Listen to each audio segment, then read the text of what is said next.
Order! Order! You are an incorrigible delinquent at times. Behave yourself, man! I don't know why. I'm really rather looking forward to today's show because it gives us an opportunity to explore issues that I think lie at the very heart of almost everything that we talk about together, and yet which are perhaps not examined or scrutinised as closely as they need to be. 'Twas ever thus, I think. As you know, I'm a huge admirer of the late Aneurin Bevan and his explanations of why wealth is able to persuade labour or workers to act in the defence of wealth as opposed to their own interests. And looking at some of the coverage of yesterday's Labour Party manifesto launch, that ceases to be a mystery, doesn't it? I mean, it is absolutely incredible. If you think about the power that newspapers still wield, pretty much every corner today is shouting at you that Jeremy Corbyn's going to nick your money. And worse. And, you know, some of the economic analysis of the manifesto yesterday did lend itself to claims that lots of people are going to be worse off, that wages might fall a little, that prices might go up. But then, of course, the more you dig into this £83 billion dream spending plan, described as not credible by the Institute for Fiscal Studies. It's funny, actually. I pay attention to what the Institute for Fiscal Studies says. Nobody's infallible, but their analysis in this case looks compelling. But they're pretty clear on Brexit as well. And it did strike me yesterday what a neat distillation this provides of everything, in that Conservative Party politicians who are rabid in their support of Brexit and derisive in their dismissal of economic analysis and forecasts from organisations like the Institute for Fiscal Studies yesterday were queuing up to tell you how trustworthy and reliable the analysis of the Institute for Fiscal Studies would be. I mean, it's tricky, I think, to argue that you take one bit of analysis as gospel truth and you take the other bit of analysis as absolutely false. So I have referred to their Brexit commentaries repeatedly when dealing with Brexiters, and it would be utterly hypocritical of me to either not acknowledge or to launch some sort of attack upon their similarly negative analysis of the Labour Party's manifesto, or at least the financial side of it. Funny that, though, isn't it? You can fill in the gaps on the names yourself. Just look for them. People who might perhaps have talked about how the country's had enough of experts suddenly absolutely fetishising this particular expert.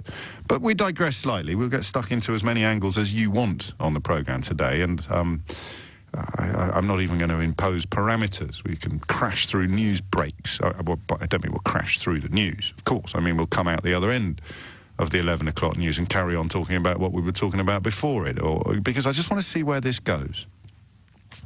One of the questions I have bubbling away in the back of my mind that I have never fully nailed, I haven't quite articulated either the correct way to phrase it in order to get the responses that I want, or the reasons why I find it so fascinating, is to do with our perceptions of wealth. Two slightly anecdotal observations for you. The first is that there are no objective, generalised rules that hold, but I've always found myself drawn to the question of, this is perhaps one that men will find easier to understand than women, but if you dropped a single item of currency in a dirty pub loo and you would have to get down on your hands and knees to retrieve it, how much would you leave? This is a silly question, but I think quite an illustrative one.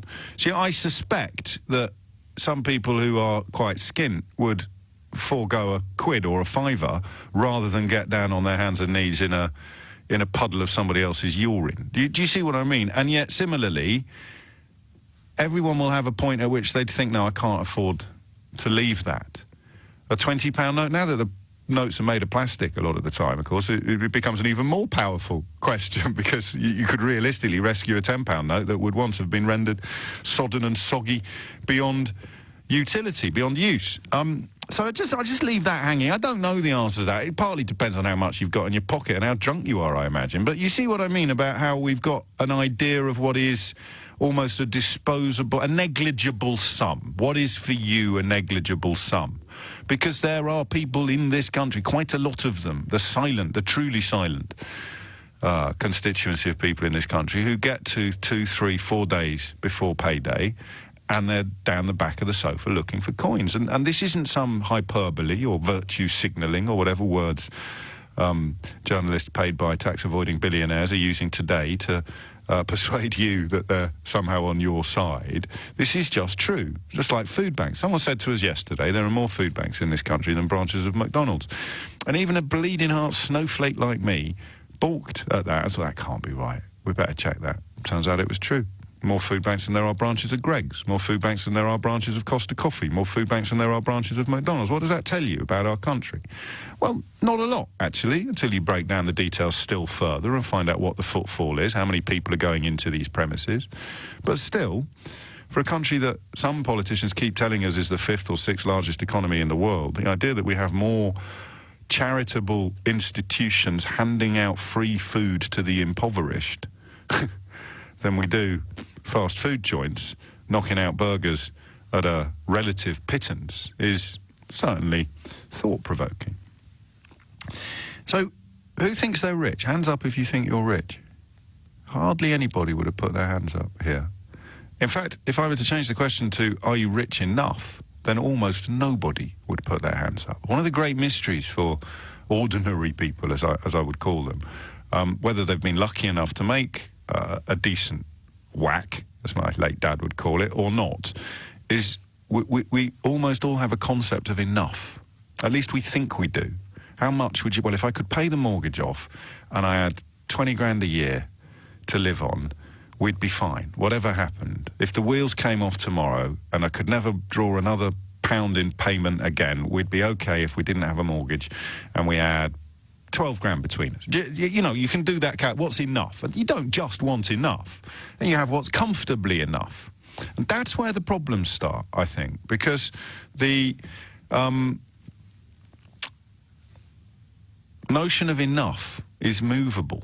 So you might have bought a house 10 years ago that was pretty much your, what do they call it, your forever home. This is where we'll stick. We've finished now on the ladder. 10 years later, one of you gets a pay rise or an inheritance, more likely actually in the context of property, and you start thinking, well, maybe we'll dig out the basement or build an extension, get a little conservatory on the back. And it doesn't matter whether we're talking about a 150 grand house or a £1.5 million house. It turns out actually that enough possibly doesn't quite feel like enough. Think of cars. Theoretically, we should all be driving identical cars around the place, because the only thing a car really does, because of speed limits and what have you, is advertise your wealth to your neighbour. I know they're fun to drive. I know I'm oversimplifying slightly. But it just advertises your wealth. Why do you need a new car? Well, you only use it for the school run, for heaven's sake. You live in a big city, you'd be better off on public transport for probably 8 out of 10 of the journeys that you make anyway. It's the inconvenience of other people and the weather, of course, that perhaps prompts you to get behind the wheel of your car that you replace every 3 or 4 years, whether you need to or not. It's an old adage that I used to employ a lot on the programme about spending money you haven't got on things you don't need to impress people you don't like. And that's life right there for you a lot of the time. And then the second anecdote I'll share with you before revealing what it is that I'm going to invite you to call me in and talk about today is a gig I did some years ago for the Beeb when as an indication of how much enthusiasm the BBC had for taking it to a full series is probably given by the fact that they put it out on BBC Two head-to-head with the series launch of the Great British Bake Off. That was the point at which myself and the producer thought that possibly this wasn't going to be the new Panorama, this programme strand. But it was a fascinating programme because what we did was put 100 audience members in seated arrangements, in arranged seating even, according to their income. And the median income, i.e. the midpoint of all incomes, is just over £26,000. So anybody earning over £26,000 is in the top half of the country. And the woman who was right on that line couldn't believe her ears when she was told that she was just in the top half because she felt poor. Everybody below her couldn't believe that the median income was so low, and everybody above her was confused for slightly different reasons. And I thought of her when I saw this clip from Question Time last night, this morning, if that makes sense. I'd like to call out Labour as liars. I am one of them people that he will tax more, and I am nowhere near in the top 5%. So I'm calling you a liar right now. That 5% is a lie, right? I am nowhere near that. And you are going to income tax me as an employee. You're not going after the billionaires, you're going after the employees, where it's easy money because it's PAYE. I have no choice.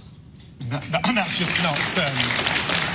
I'm afraid on that you're mistaken. We're not going to raise income tax for anybody apart from the top 5% of earners. I am not in the top 5% of earners. So we're not going to increase your income tax? But you are, because I've read your policy.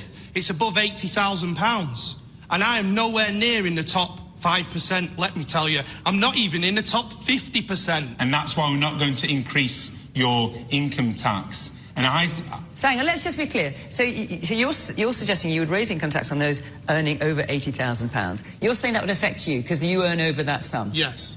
So you earn over £80,000? Yes, and I'm not in the top 5%. I think that is the top 5%, isn't it? I'm not. Every doctor in this country earns more than that. Every doctor, every accountant, every solicitor earns more than that. That's not 5%. I mean, it's not true that every solicitor in the country earns more than £80,000. When I was a solicitor, I earned just over £40,000 a year. The fact is... So let's just be clear. Yeah. Let's settle this once and for all. Well, certainly let's hear from you.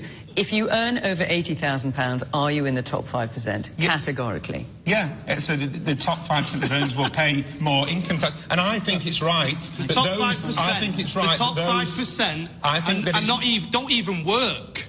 Because they're rich, right? So they don't even pay... they're not employees. The richest of all people are the billionaires. A third of the billionaires donated to the Conservative Party. The other thing is, we need to say the enemy of somebody who's on £70,000 or £80,000 a year isn't someone on £20,000 or £25,000 a year. The problem is that a billionaire, for example, and we're told these people are wealth creators, the average wage in this country, it would take 30,000 years of working the average wage in this country to get £1 billion, and that would be if you didn't spend a single penny. The people getting away with murder, in reality, are the billionaires, and it's the billionaires that back the Conservative Party.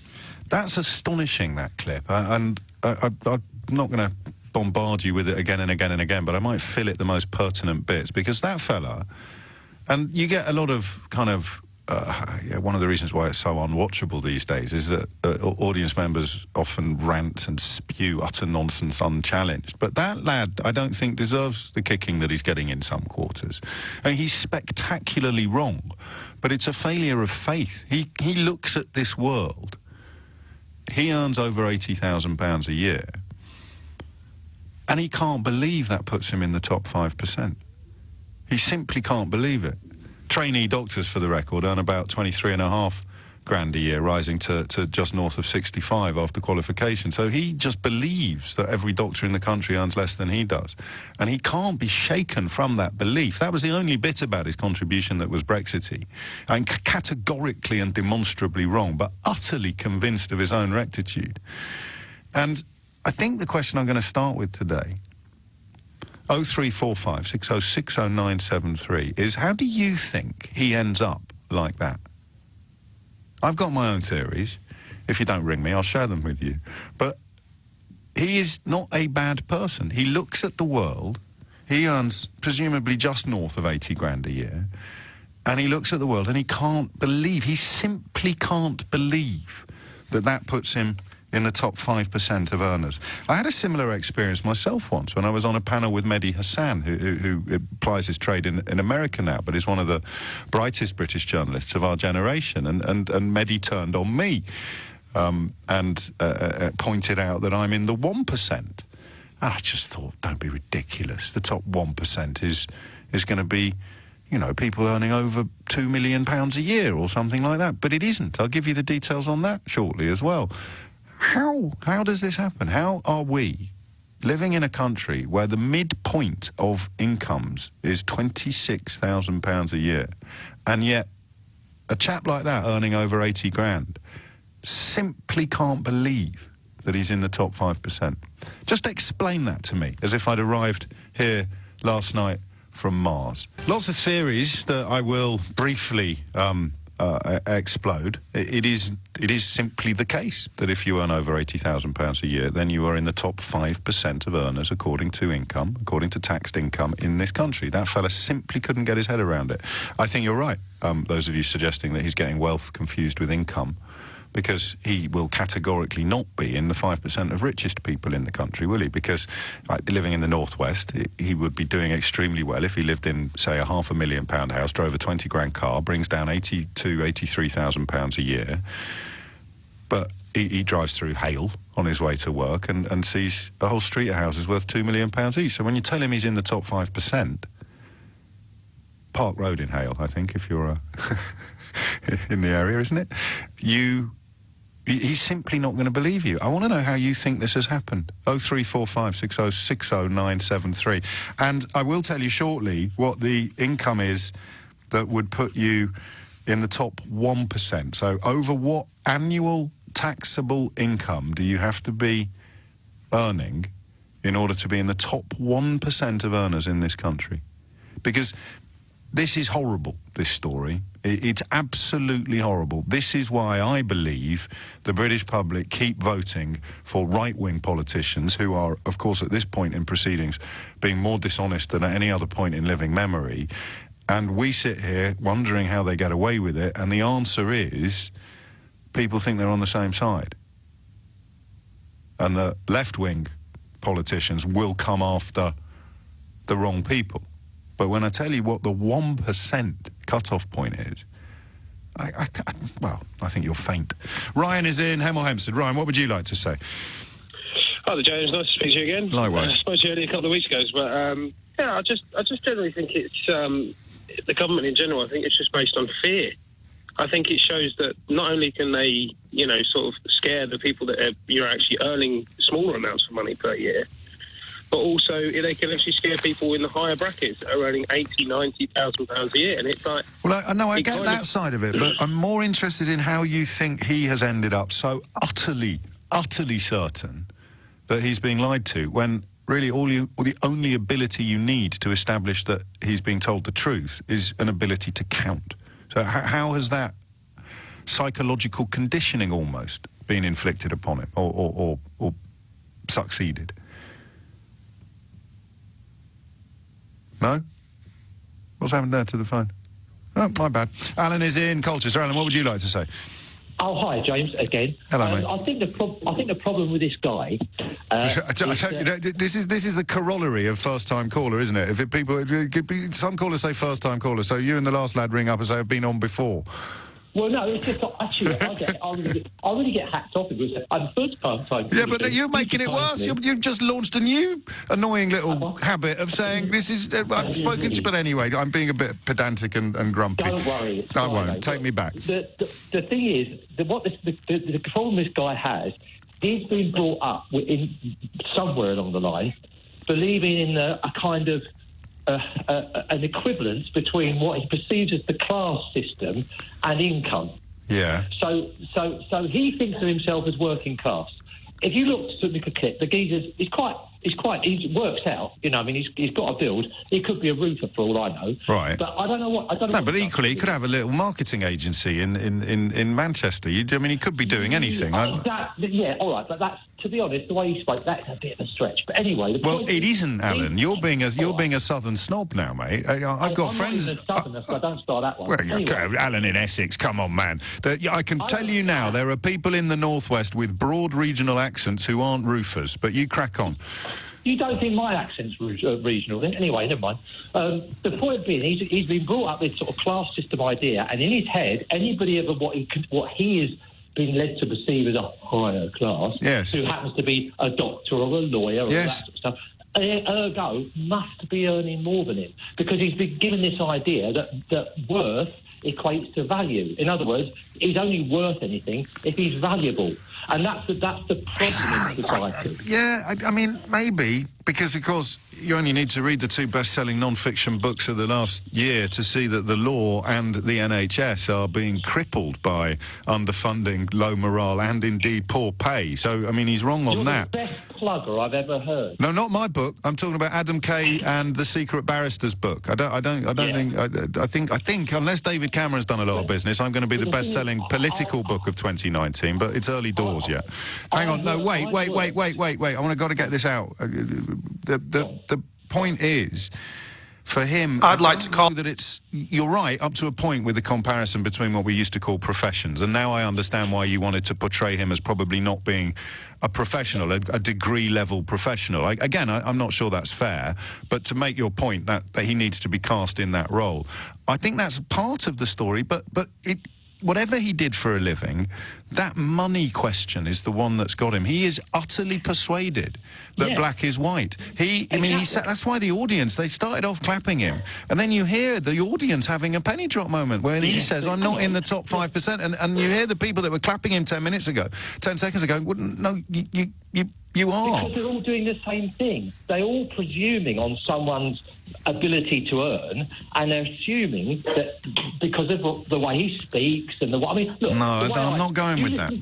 I don't care about the way he speaks. Why does he think 80 grand doesn't put him in the top 5%? Because he's bought into it, hasn't he? He's bought into this idea that as a working class... doing that, you keep playing the working class line. It might be true, but there's plenty of middle class people earning 80 grand a year who will balk at the notion that they're earning, that they're in the top 5% of earners. And that's what I find so fascinating about this. There is someone on £26,500, right?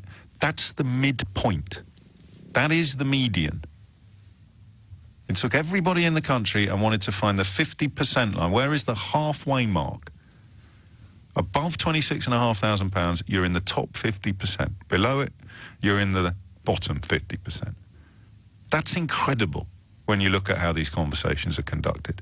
And, of course, my ideological position is such that unless you can persuade people in the top half that they're in the bottom half, and unless you can persuade people in the bottom half that any minute now they're going to be in the top half, you would never have a right-wing government.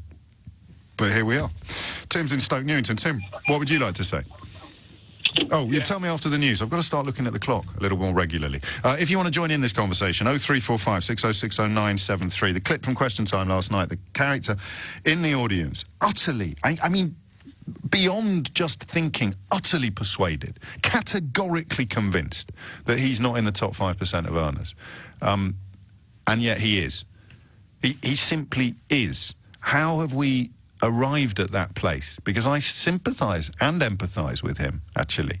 He possibly was a little belligerent in his delivery, and if you're going to call someone a liar, you need to be sure of your facts, and he wasn't. But he's an audience member, not a panellist. So how has this happened? And where do you fit into this conversation? It's 10:30. If he was bang on 80 grand a year, the fella on the telly last night would be facing an extra tax liability under Labour of about £3 a week, I think.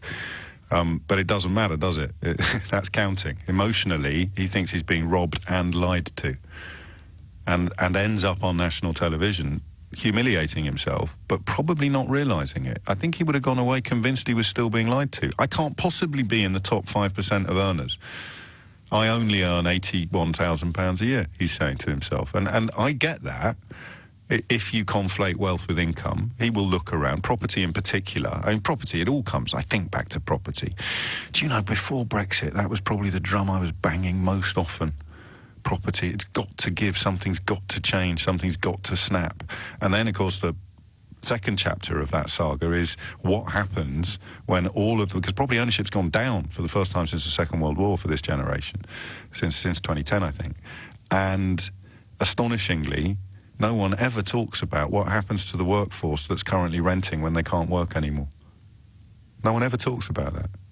That's a flipping time bomb. That's why some of us are increasingly exercised by the rise of very, very dishonest politicians and propagandists. In times of peace and plenty, it wouldn't actually matter that much. But if you think putting people with a track record of lying through their teeth about almost anything are going to have answers to questions like that, then, well, you've got another think coming. Of course, I don't personally point to or think of any politician in Britain at the moment who has got really compelling answers to these questions, but that's just me. So, Corpsey reminds us, on the old 4.5 times your salary, you could get your mortgage would be around £360,000. This will now get you a very, very modest flat in East London, if you're lucky. A third of take-home gets you a studio flat in Haringey. It's very hard to feel rich when what you can buy is what should be available to a mid to low earner. That's part of it, but that fella would probably balk at being described thus. He simply can't believe he's in the top 5%. How has that happened? Explain it to me as if I'd arrived from Mars this morning. Tim's in Stoke Newington. Tim, what would you like to say? Yeah, good morning. I can kind of empathise with him. The difference is I don't care if I'm in the top 5% or if I'm not, if I am or if I'm not. Right. The problem is, I think all right. Say you're earning £80,000 for argument's sake. Yes. You're a single income family. Yeah. You live in London. My current mortgage is that, as you say, of a studio flat, right? Yeah. So, as if rent to mortgage I'm talking about. We live a very modest, I'd actually go as far as saying frugal lifestyle. Yeah. My wife doesn't work because we've got one child with another one on the way. Congratulations. Which I completely understand is our own decision, but she doesn't work so to look after the kids. We took the decision that she'd look after the kids as opposed to sending the child off to nursery. Yeah. To be raised essentially by someone else. But as a single income family earning even as much as that, you are completely and utterly in London. It's not quite hand to mouth, but that story in the bulletin that I didn't know was going to appear today when I did my introduction about the TSB payments failing for people's salaries, and I dread to think. I feel so sorry for those people. Well, that's the point. Those emergency payments that some people need because they haven't got their wages this month, and they'll have been, everything will be arranged around that date drop. Some of those people will be on over 80 grand a year. There'll be nothing left at the end of the month. Correct. But yet, if the family, for example, I take the £80,000 out of the equation. What about take it back down to the £50,000 bracket or whatever it is? Yeah. If we had two people in the family earning, for argument's sake, £49,999. Yeah. The total income for the family would be £100,000. You'd be entitled to child benefit. All of this jazz. Yeah. No, this is a personal grievance, and I understand it, but it's not relevant to what we're discussing today. Well, okay, but I'm just saying... Just in terms of what feels rich, there's always going to be if your wife went back to work and if she earned the same as you, then you'd be twice as well off as you are now. But the bottom line is what the household income might be determines whether you're rich or not, and it doesn't feel like that. It's two definitions of rich, Tim. It definitely does not feel... It's two definitions of rich. I mean, there is no way you can argue logically or intellectually that being in the top 5% of earners doesn't make you relatively rich. You simply can't argue it. But equally, you look at your outgoings and your incomings, and you feel a million miles away from rich. So on paper... We're going backwards every month. Yeah, I can well believe it. And that is the problem. So you are rich. And it's a scary thought. No, you are. I don't... Yeah. By any comparative measure, you are rich.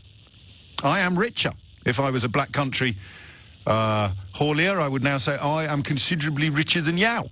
But I don't feel rich. I know I am on paper. And property, obviously, is the only asset that most middle-class and working-class people will ever have. I can't argue against being in the 1%, but my goodness everywhere you look, people are richer than you and people are richer than me. That's how that bloke in the Question Time audience feels.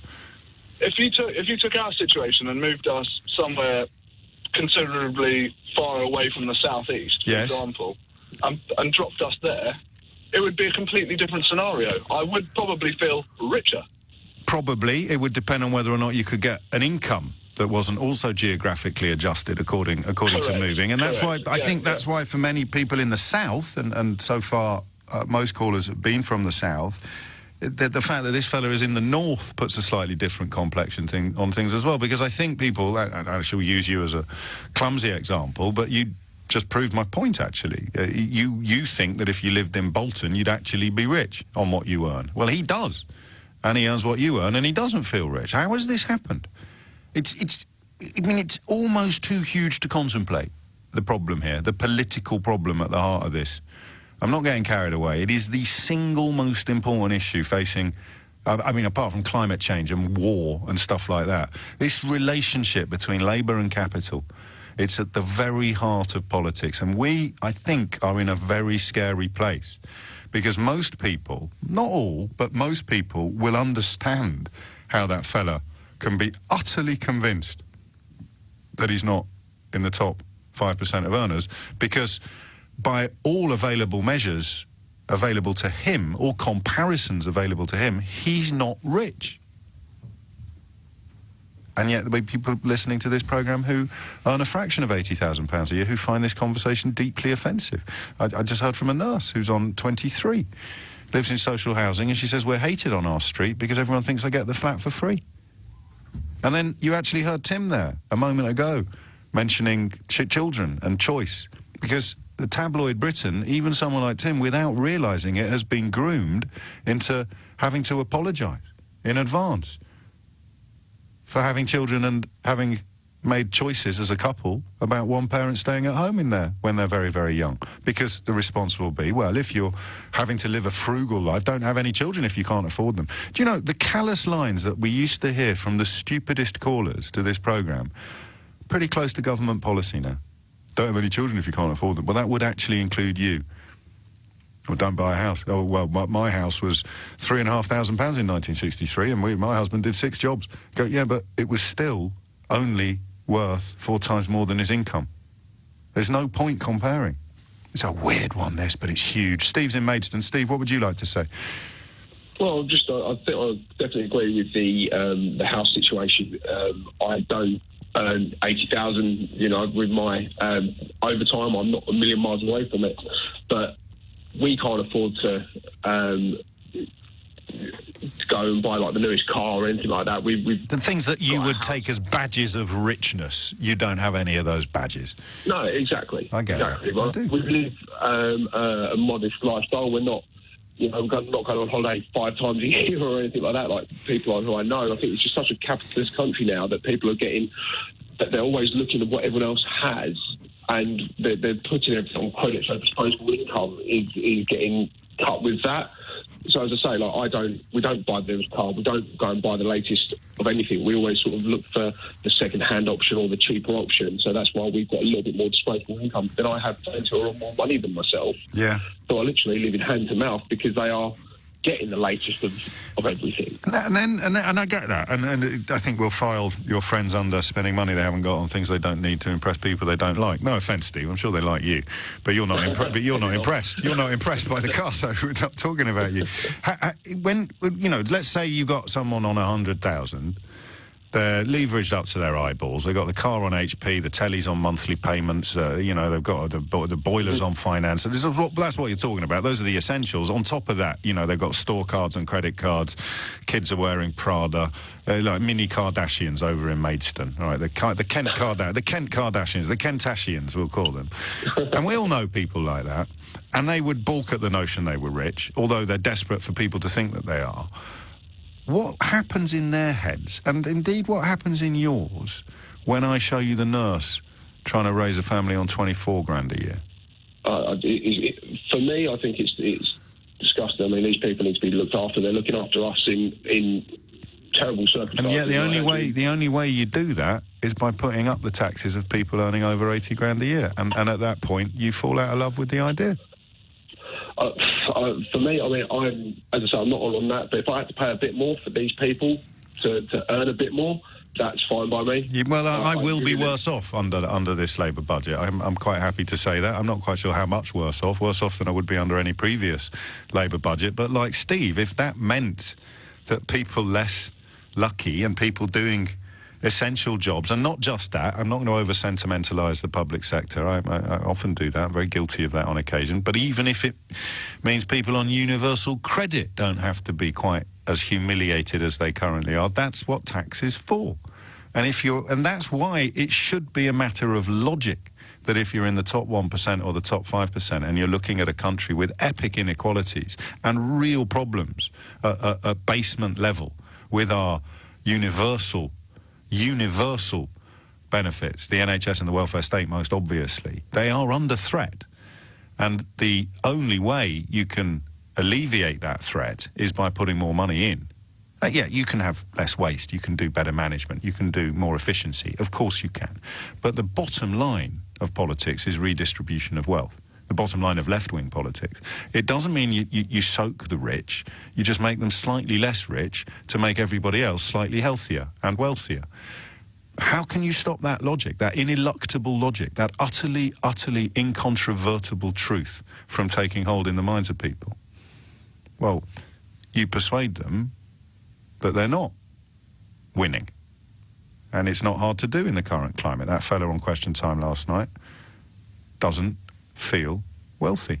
And I don't condemn him for that. I condemn him at the point when he's shown the numbers and he still denies it and refutes it, but he doesn't feel wealthy. So when you say you're going to have to pay more, it really sticks in his craw.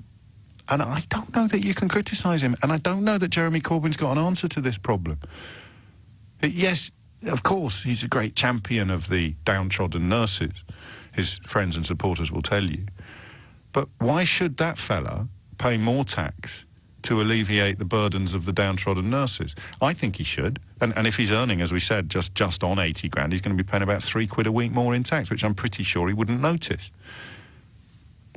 But the emotional problem is much bigger than the political one here. More of your help, please, after this. And there it is. In a sense, almost everything. You know, those of us who look at the world and see quite sinister moves afoot, you know that in the context of Donald Trump and some elements of right-wing politics in this country, allowing people to be racist again has turned out to be electoral Viagra, political Viagra. Nothing else there, nothing else on offer. Not improving your life, not in any way enhancing your existence, but just making it okay to say vile things about Muslims or Mexicans or migrants. And that is for millions of people, much to the befuddlement and the horror of the rest of us, for millions of people, that golden ticket, that free pass on being an ignorant bigot and being vile about people born in different circumstances from your own, has propelled Donald Trump all the way to the White House and broken politics in this country in the context of Brexit and what has followed. So that's the sinister side of it. But the tactics that are then employed to keep the population like mushrooms, the old adage goes, in the dark, occasionally showered with manure, must hinge upon getting them, to return to that classic Anira Bevan quote, getting them to use their votes to keep wealth in power. And how do you do that? Well, the Labour Party have attempted to redistribute, or would attempt to redistribute wealth, but they would do so by increasing taxes on people who don't feel wealthy. And yet, if you're not wealthy, by dint of being in the top 5% of the country's income tax payers, then who is? And there is the problem of everything. And if you are one of the people listening to this on 80 or 100 or 120,000 pounds a year and feeling a sort of guilty frisson, a kind of acknowledgement that, yeah, look, I know the numbers make it impossible for me to argue that I'm not rich, but I'm not rich. That weird cognitive dissonance. I have 100% sympathy with you. 100%. You're wrong, but you're right, if you see what I mean. I think the point at which you can no longer sustain that dissonance is the point at which I show you the median income. If you're on over 26 or 27 grand a year, you're in the top half. The top half. And if you're on less than that, you're in the bottom half. So what is wealthy? Adam is in Nottingham. Adam, what would you like to say? Hi, Joe. James. We've spoken before. Carry on. You don't have to tell me that. It's going to drive me mad, this. Go on. No. So I'll just give you a little bit of a background into what I was. I gave up my job, and I was earning greater than £80,000 a year. Right. And the reason for that is essentially I was a single earning parent. Yes. And actually what I did sort of understand was how bad the actual taxation system was in this country, right, and how actually bad it is towards single income parents. Now, maybe that I'm missing something here, so I won't insist that you move on. But I don't think today's conversation is about the unfairness that single income families feel as a result of changes to child benefit legislation and thresholds for claiming it. I understand the grievance. I don't think it's got anything to do with the bigger picture, but I could be wrong. Well, to be honest, James, that's where I would disagree, because essentially you're looking at this from a gross income point of view. And so are you. No, I'm not. I'm actually looking from a net point of view. Because essentially... Oh, I see what you mean. Yes, okay. Take an example. I'm going to sell some goods to you for £100, and that's cost me £95. Yes. So I'm making £5 profit. Alternatively, I've been able to do something.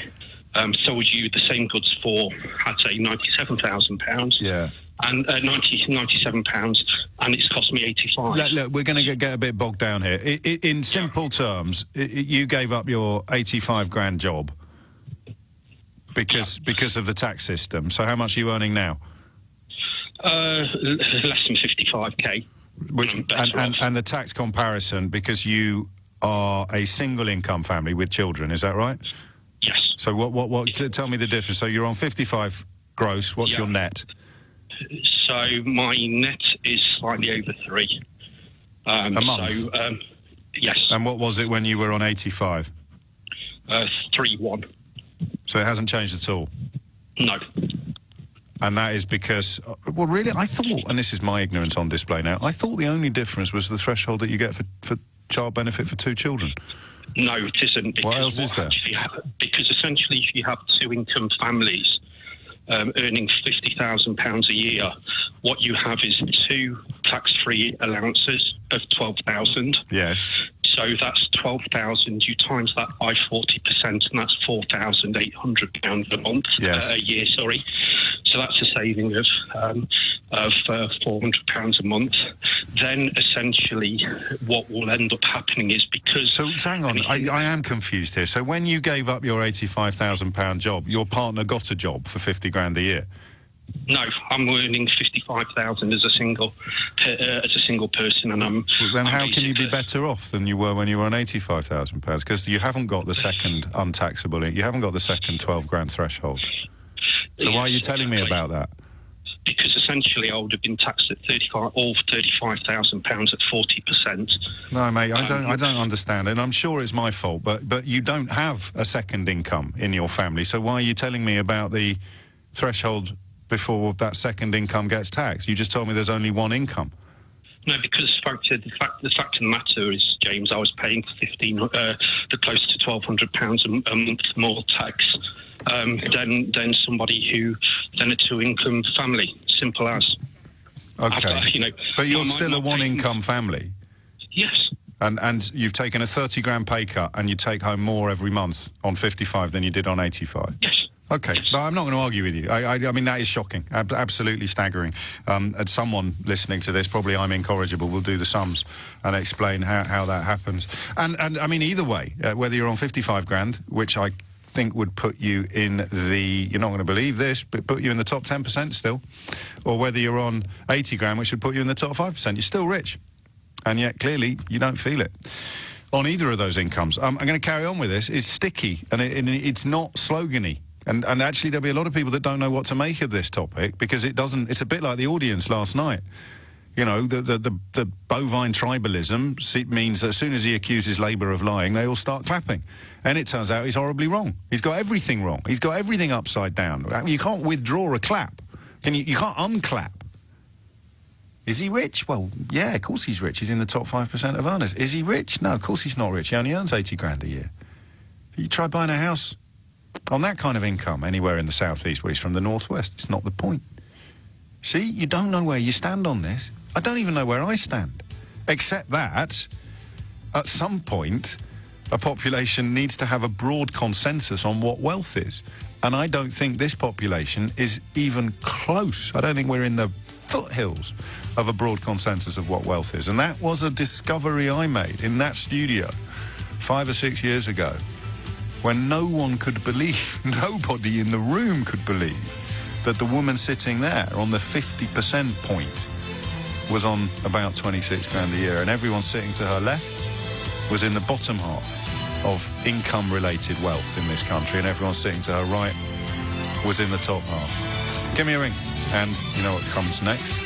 Say something clever. Citizen K has been in touch to say we're all conditioned to focus on those who have more than us, not those who have less.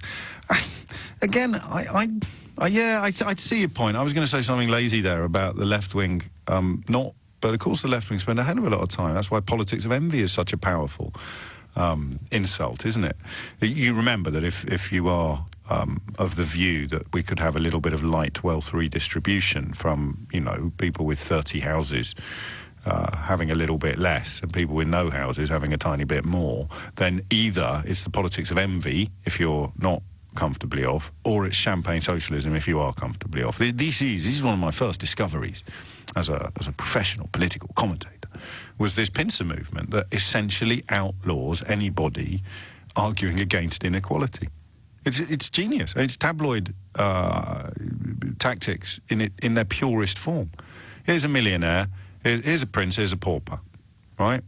You'll still be a prince, but you're going to stop being a pauper because we're going to hit him 1% of what he's got. That to you will be life-changing. It's incredibly simplistic, this, right? Oh, well, that's the politics of envy. So, no, it isn't. I'm fine. I'm quite well off. I'm just looking after the fella who's got naff all. Politics of envy. And, by the way, the fellow who's got naff all is on side as well, politics of envy. What's your financial situation? Oh, well, I'm quite comfortably off, but I'm still of the view that people should pay a little bit more tax to alleviate poverty and problems at the bottom of society. You're a champagne socialist. Is anybody actually allowed to argue against inequality? No. If you argue it from a position of wealth, you're a champagne socialist, and if you argue against it from a position of relative poverty, then you are indulging in the politics of envy. Literally nobody under that Murdoch-flavoured analysis of British society that has now been so hardwired into our political DNA that it goes unnoticed, utterly unnoticed, until irritating gobs on sticks like me point it out to you. That is why everything is rubbish. Simply put, because you're not allowed to question the inequality. And, of course, the biggest beneficiaries of that inequality own the newspapers. So how are you going to vote? Sorry, I'll just have to check. How do they want me to vote?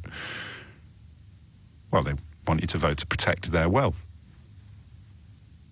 How are they going to do that?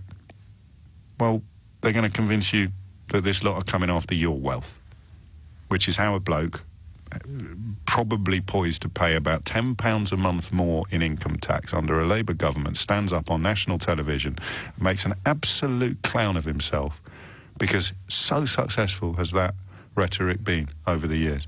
And when I call him a clown, I do so affectionately.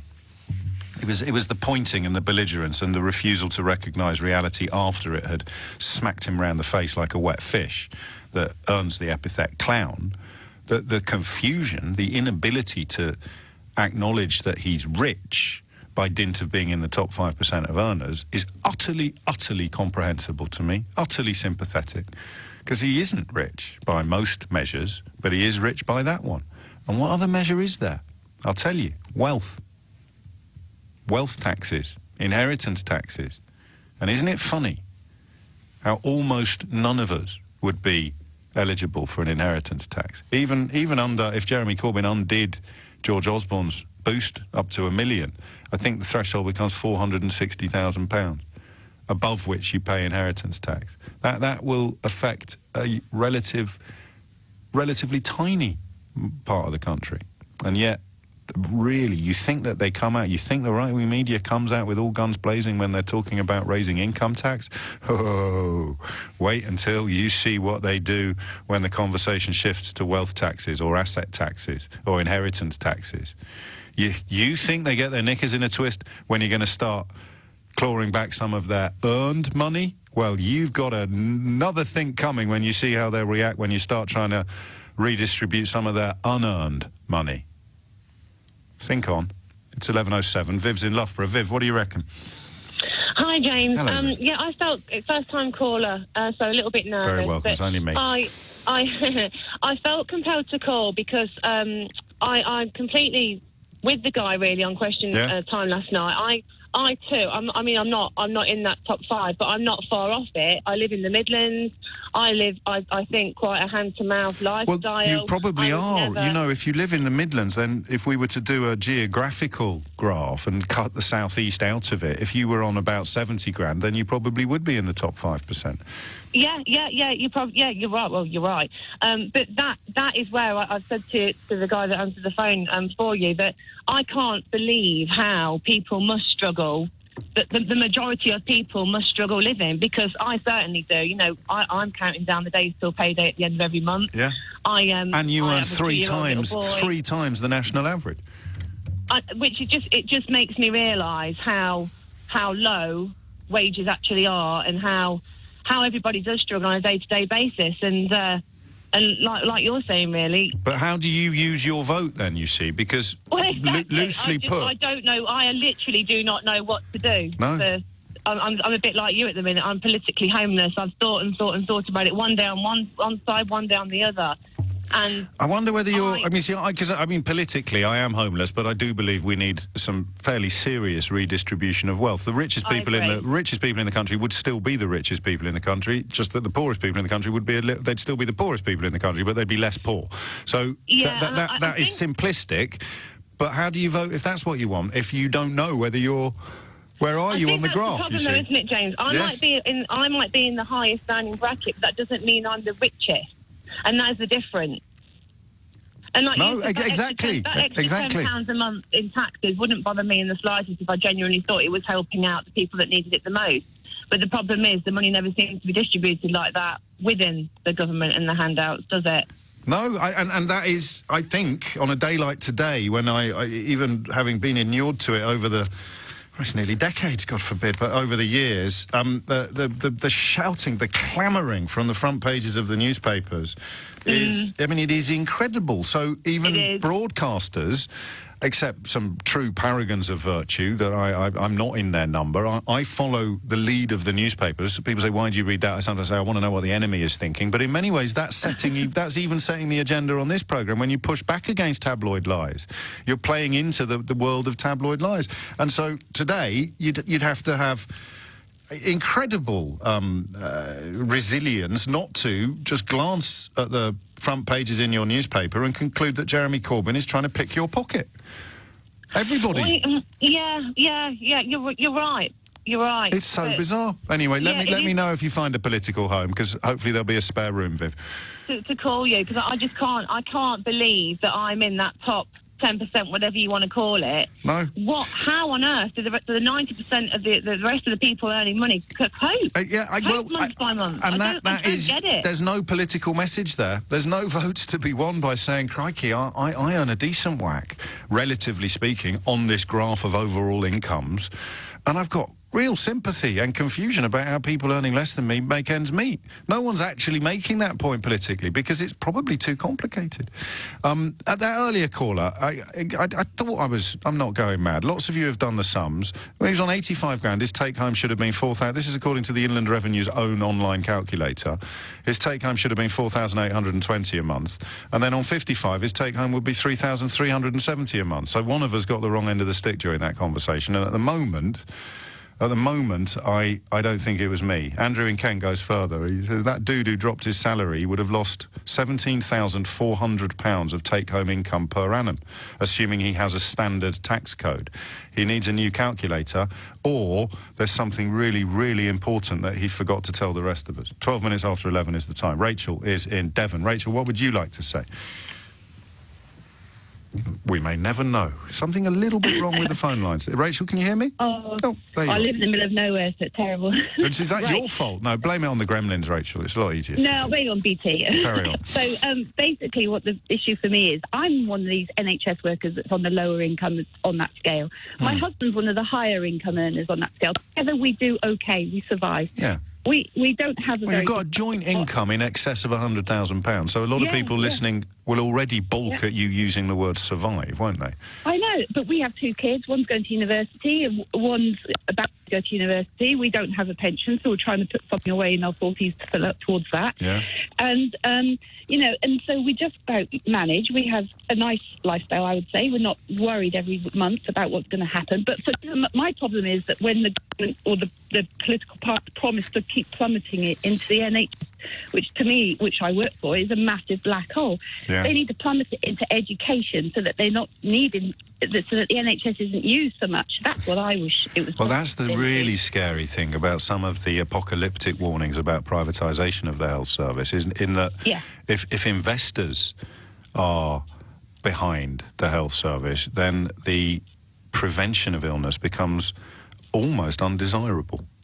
Because if I live to a ripe old age without hardly ever drawing upon the NHS reserves, no, I'm no good. I'm no good to the investors, are they? They want me to be paying through the nose for treatment. No, because all the insurances that people have in Europe and America, Australia, different places like that, they reward you for healthy lifestyle. They reward you for, taking responsibility for your own health and lifestyle. So smoking. Well, yeah. What if you get hit by a car? Oh, well, that's obviously that would come under general NHS A&E. How does it? And also, if I'm paying my insurance, I get treated.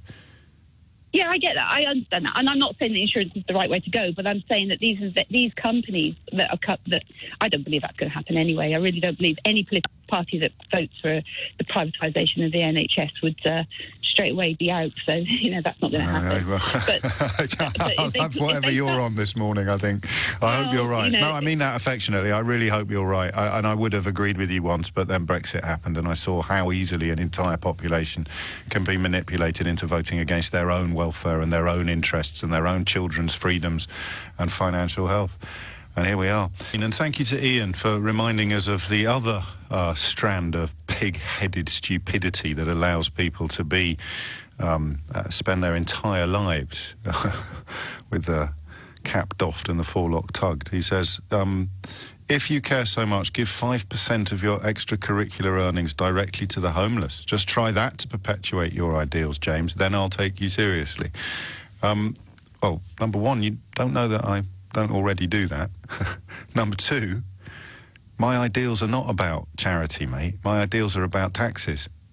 So me voluntarily giving money to the homeless would not be an enactment of my ideals. You being compelled, if you do earn over 80 grand, and it's unlikely, I think, but if you did, I don't mean that in an unkind way, I just mean that you're not, of course, protecting your wealth here. You are instead trying to... It's like the refugee crisis. You can't care about people drowning in the Mediterranean Sea unless you've got a refugee in your spare room. These are the gifts that you're given to silence your conscience. These are the gifts that you're given to perpetuate the voting against your own interests. I think very rich people should pay more tax. Problem, I can't define very rich. But it's not going to be solved by good people voluntarily doing what tax should do. And even as I explain that, I appreciate I'm wasting my breath. Reg is in Kingswood. Reg, what would you like to say? Hi, good morning, James. Hello, okay, I'm at the other side of this equation. I pay ridiculously high taxation. Ridiculous. Was it 45, the top rate now, or is it 40? I think it's 40. I'm almost creeping to 48 somewhere along the way, my accountant tells me. But anyway. Well, not on income tax, you're not. So what is the top rate of income tax at the moment? I think it's 45. Right. Above what threshold? Above 80 or 50. I don't even know the numbers, to be honest with you. But it's very important that we establish this. If you're going to cast yourself as the big hitter, as it were, I think is it not 45% above £150,000? I mean, you're complete. You need a new accountant, Reg. He's ripping you off blind. The numbers are so ridiculous. No, it's not that. You tell me what you think the top rate of tax is, and tell me what you think the threshold is for that top rate of tax. Otherwise, I don't see how you... I think you're dead right on the 150. I can't remember where 40 kicks in and where 45 kicks in. Right. I think it's 150. Okay.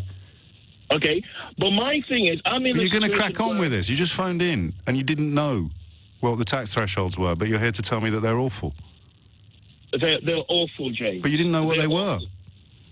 Yes, I get that. That's why I've got an accountant. He gives me my bill and then we have to pay it. Well, I think he's ripping you off. Seriously.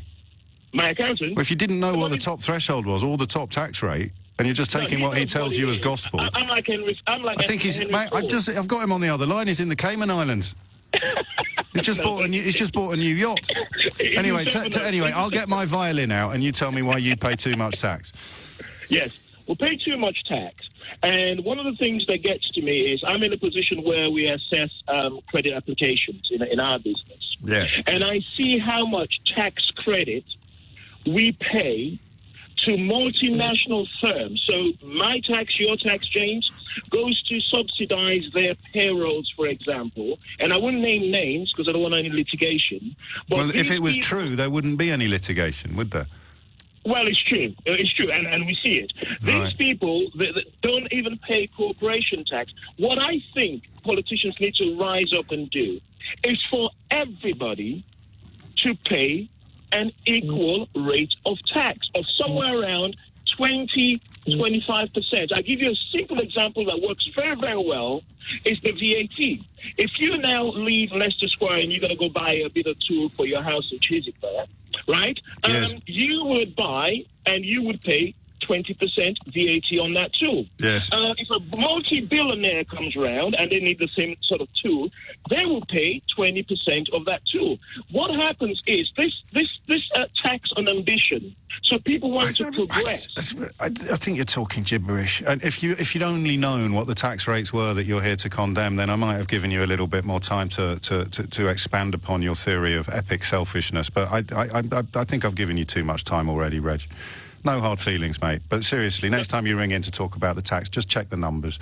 And, of course, VAT is a punitive tax. It's a horribly punitive tax because a single mother who is existing on universal credit pays the same percentage of VAT as a billionaire on everything.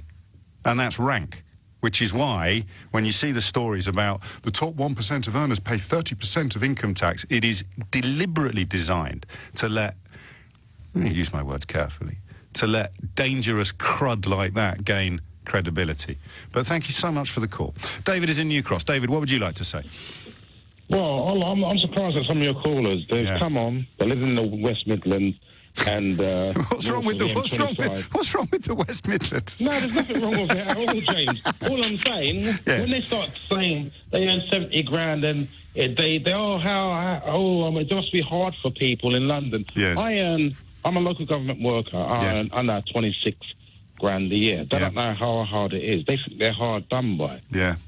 If they don't feel rich on that kind of money in them sort of areas, something's wrong. Maybe they've got extravagant lifestyles. I can be damn sure if I earned that kind of money in London, I'd be comfortable. For them to come on the radio and say, well... I'm not going to argue with you. Well, I am going to argue with you, aren't I? I argue with everybody. I don't argue with everybody. People would want their money back if I didn't argue with you. But look at property prices, right? Now, you rent, I presume. Yeah. And you will probably always rent. Yeah.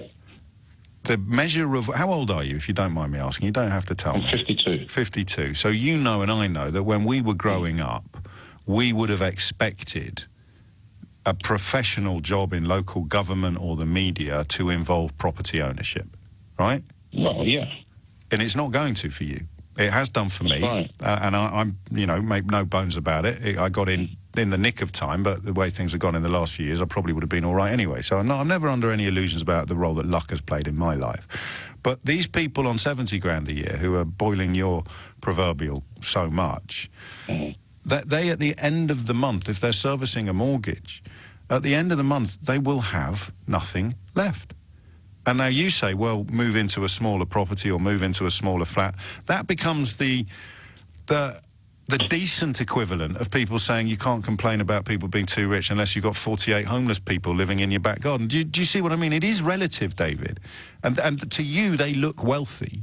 But if they've got no money left at the end of the month, then to themselves in the mirror, they don't see wealth. And I think you're both right, if that's allowed. I think you're clearly right when you say, how dare they talk about surviving hand to mouth. I earn a third of what they earn, but they look in the mirror and they don't think they have extravagant lifestyles. The first caller today, earning just over 80 grand, used the word frugal to describe his lifestyle. I think he's right. Sorry, I'm talking too much. You go on. Yeah. He's frugal, yeah? Depends what his aspirations are. If his aspirations to have 2 kids and have a 5-bedroom house, is his aspirations to have a fairly new car? They might say a second-hand car. Maybe it's a second-hand top-of-the-range Mercedes or BMW. Depends what they say by frugal. Yeah, I know that. And then someone else will come on and say, I don't go on 5 holidays a year. And I'll say, well, if you go on 1 holiday a year, you're probably in the top 50%, or 1 foreign holiday a year, you're probably... What do you think wealthy is then? What salary do you think you would earn and feel rich? I don't know. I have no concept of what that is. Because you are smack in the middle. Everybody, you are Mr. 50%. Half the country's below you, half the country's above you. Do you feel like you're winning? What have we got to look at? Go on. When you talk about I'm smack in the middle, yeah, this is comparative. When you live in London and the South East, you're not smack in the middle because the cost of living is that much higher. So they've got to take that into account. It's a regional thing. No, I know, but we're splitting hairs a little bit here. Nationally, you're smack in the middle. You're almost certainly right. If we were to confine that income graph to London and the South East, you'll be on below the middle. You're on less than average as a local government worker. I mean, that sticks in my craw as well in the context of what jobs we value and what jobs we don't value. But why politically, and I'm confused today, and I enjoy being confused because there is no clarity, there is no easy answer to any of these questions. Where would you put the threshold if you were Prime Minister on people who should be paying a little bit more tax at the moment? Where would be your idea, tax-wise? Yeah. I believe. Go on. The richest people over £200,000 a year and now should pay 50% tax. Well, yeah, I probably do as well, but they wouldn't raise much. And the people on more than 200, I've lost my graph now, but the people, you're moving there into less than 1% of the population, people on over 200 grand a year. Yeah, but if the top 5% pay 80... top 5% includes people on 80 grand. Right. If the top 5% pay... are earning more than £80,000 a year. Yeah. Yeah? So, from my perspective, that includes a lot of people. The top 5% may not... But it doesn't include a lot of people, does it? It's 5 in every 100. 5 in every 100. How many people we've got in the UK? We've got to do the calculations. Oh, well, of course, you can say it's a lot of people if you add them all up as a total, but in the context of the percentage of the population, it's a tiny number of people. And the £150,000 threshold would be even less effective. And your 200,000, that's the bit I don't get. I haven't got the answers to this. I'm just pointing out that perhaps you haven't either, because I don't know. And the idea of a wealth tax, an inheritance tax, an asset tax, I think the bloke in Bolton would run a mile at the suggestion of taxes on assets because he's been so well conditioned. But the only way you're going to rebalance our economy is if people who've got 38 houses end up being taxed on their assets because they might not even have any income tax in this country apart from rental. But it can't be right for people in London and the South East on a sort of under £30,000 that contribute. No, I agree with you. But I'm a champagne socialist. I'm a champagne socialist, and you've got the politics of envy. We don't benefit from any of it. I know what you've done. Look what you've done now. You see, you're turning on other people, other poorly paid people elsewhere in the country. You come on wanging on about the West Midlands. I know you don't mean it like that. But what would the billionaire listening to this be thinking about you in New Cross? He'd be thinking, excellent, David's going after people in Manchester and Birmingham. We'll be fine. I feel like I'm doing a really rubbish impression of the Duke brothers in Trading Places. David, have a great weekend. The question is really complicated. I haven't got an answer to it. I know what the answers aren't. I know what won't work. And I know why some of the stuff that might work won't ever see the light of day. I mean, that's pretty clear. And this job gives me a almost unique insight into how effectively tabloid tactics can work, you know, not just in the context of Brexit, but also in the context of income. People absolutely adamant that they are being, you know, exploited, that they're being robbed blind, that they pay too much, and that tax is unfair. And yet, you know, kids go to school, the hospitals are struggling but open, roads. It's bosses who in many ways are the worst offenders, business owners complaining about taxes when you need a workforce, you know, to run a business. You need people who've been educated. You need, you know, you need infrastructure. You need a health service. All of these things. And if you are running a business, then you should pay more to provide the infrastructure for your workforce. And then, of course, you extrapolate from that the rationale that the workforce pays taxes, which ensures that there'll be safety nets and regulatory frameworks in place if they lose their job. So people with jobs pay taxes to look after people without jobs, so that people without jobs have got hospitals to go to and roads to drive on and schools to which they can send their children. And when I tell you that 43% of the country, we think, doesn't pay income tax, you get an indication of how utterly bonkers this entire conversation is, culminating, I think, inevitably in the fella on Question Time last night. I'll play it to you again because it's informing an astonishing conversation. I genuinely think this is the most important conversation we can ever have in terms of big picture stuff, because it brings in everything, property. And then you sort of think, well, social care, unless we fix this, what is going to happen? More and more people with dementia, fewer and fewer people with assets. And yet at the moment, the only way they keep the ship afloat is by taking away your assets and spending the money raised on looking after you. I think the threshold for that is about 23 grand, isn't it? 24 grand. You got any money over that figure, you will pay for your own social care because it's not NHS provision, because it's not medical need, social need, crucial distinction. What's going to happen? Oh, it doesn't matter, James. There's a gender-neutral sausage roll over there that I'd like to get cross about. All right, you crack on. You crack on getting furious about that, or it's just some old crud about foreign aid. Your own future is currently less certain than it has been probably at any point in the post-war period, because the old structures are crumbling, some very, very sinister forces are rising, and income distribution is going in the wrong direction. But then, when you break it all down and suck it all up, you end up, lots of us end up like this chap. And that is probably the scariest thing of all. I'd like to call out Labour as liars. I am one of them people that he will tax more, and I am nowhere near in the top 5%. So I'm calling you a liar right now. That 5% is a lie, right? I am nowhere near that. And you are going to income tax me as an employee. You're not going after the billionaires, you're going after the employees, where it's easy money because it's PAYE. I have no choice. And that's just not... I'm afraid on that you're mistaken. We're not going to raise income tax for anybody apart from the top 5% of earners. I am not in the top 5% of earners. So we're not going to increase your income tax. But you are, because I've read your policy. It's above £80,000. And I am nowhere near in the top 5%, let me tell you. I'm not even in the top 50%. And that's why we're not going to increase your income tax. And So hang on, let's just be clear. So you're suggesting you would raise income tax on those earning over £80,000. You're saying that would affect you because you earn over that sum? Yes. So you earn over £80,000? Yes, and I'm not in the top 5%. I think that is the top 5%, isn't it? I'm not. Every doctor in this country earns more than that. Every doctor, every accountant, every solicitor earns more than that. That's not 5%. I mean, it's not true that every solicitor in the country earns more than £80,000. When I was a solicitor, I earned just over £40,000 a year. The fact is... So let's just be clear. So the woman sitting next to the questioner in the audience is still shouting rubbish. Still So, I mean, this is what happens. This is the vox popification of politics on the telly. The bloke's not just wrong, he is completely wrong, spectacularly wrong.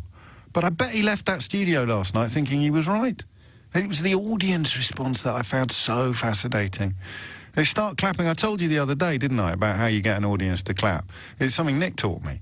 Nick Ferrari taught me when we used to do a daytime television show 100 years ago with Alan Titchmarsh, who is a genuine legend, every bit as nice off the telly as he is on it.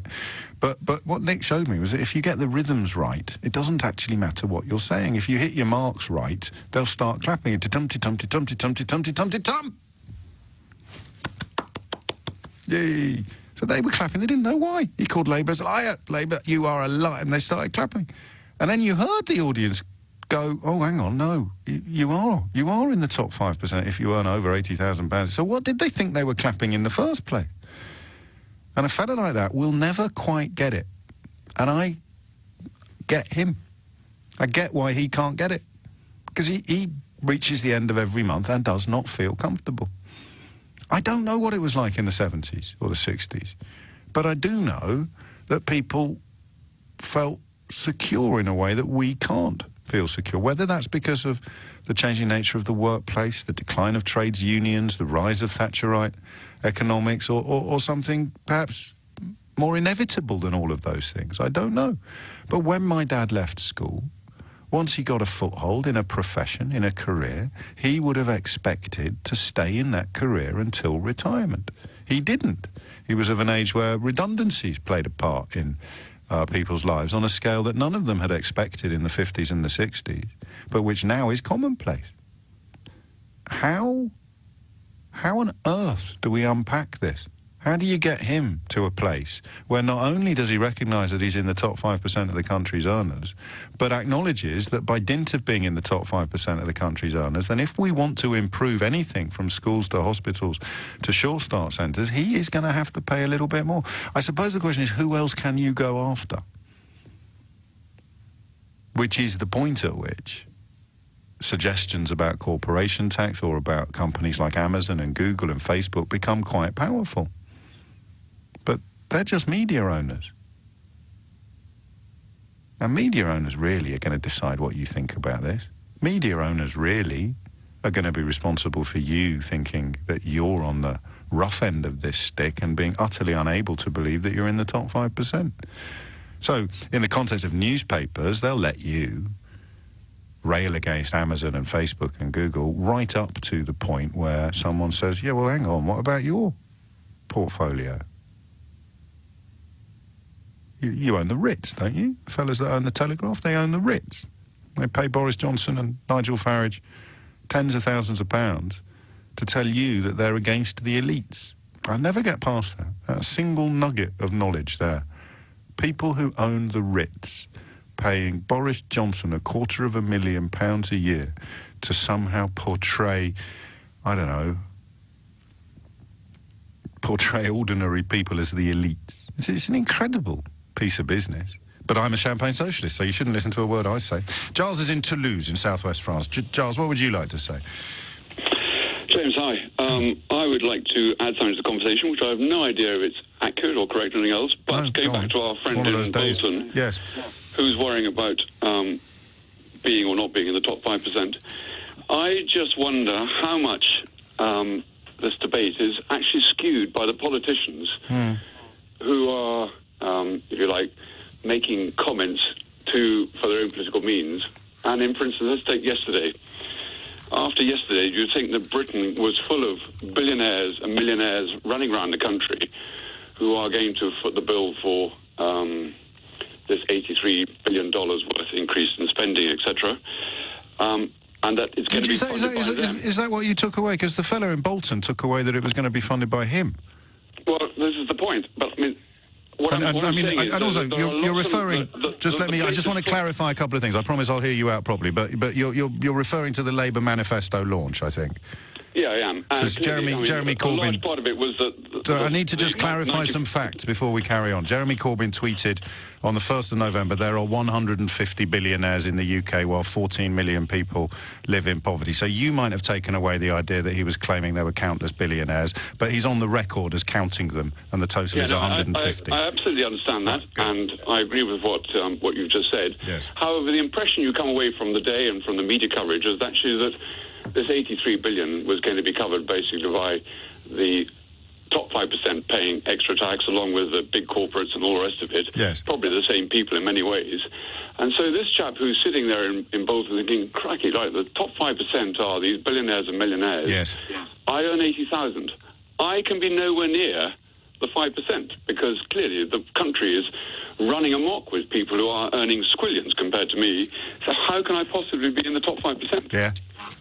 I can't answer that, except to say, no, mate, trust me, you are. Well, I accept that, but do you see what you're saying? No, I do. We have. I don't know if you've listened to the entire programme. That's the impression that's been created by the politicians. Oh, it's not the politicians, though, is it? This is the point where I think we diverge. I've just read you literally what the leader of the Labour Party said about the number of billionaires in the country. There are 150 billionaires, but you're now accusing him of creating the impression that there are thousands of billionaires. You were right when you said it was the media coverage that had created that impression, because the man who wrote there are 150 billionaires in the UK cannot be accused in good conscience of having created the idea that there are thousands. No, I accept that. But overall, the impression that came out of the day... Via the media. Listen to the interviews. Via the media. Via the media, but also it was, you listened to John McDonnell, he was talking about that the super rich, the billionaires, I mean, goodness knows how many times he mentioned the word billionaires yesterday, that actually the place was full of billionaires. I accept and I agree that if you look into the detail, there are apparently 150 of them.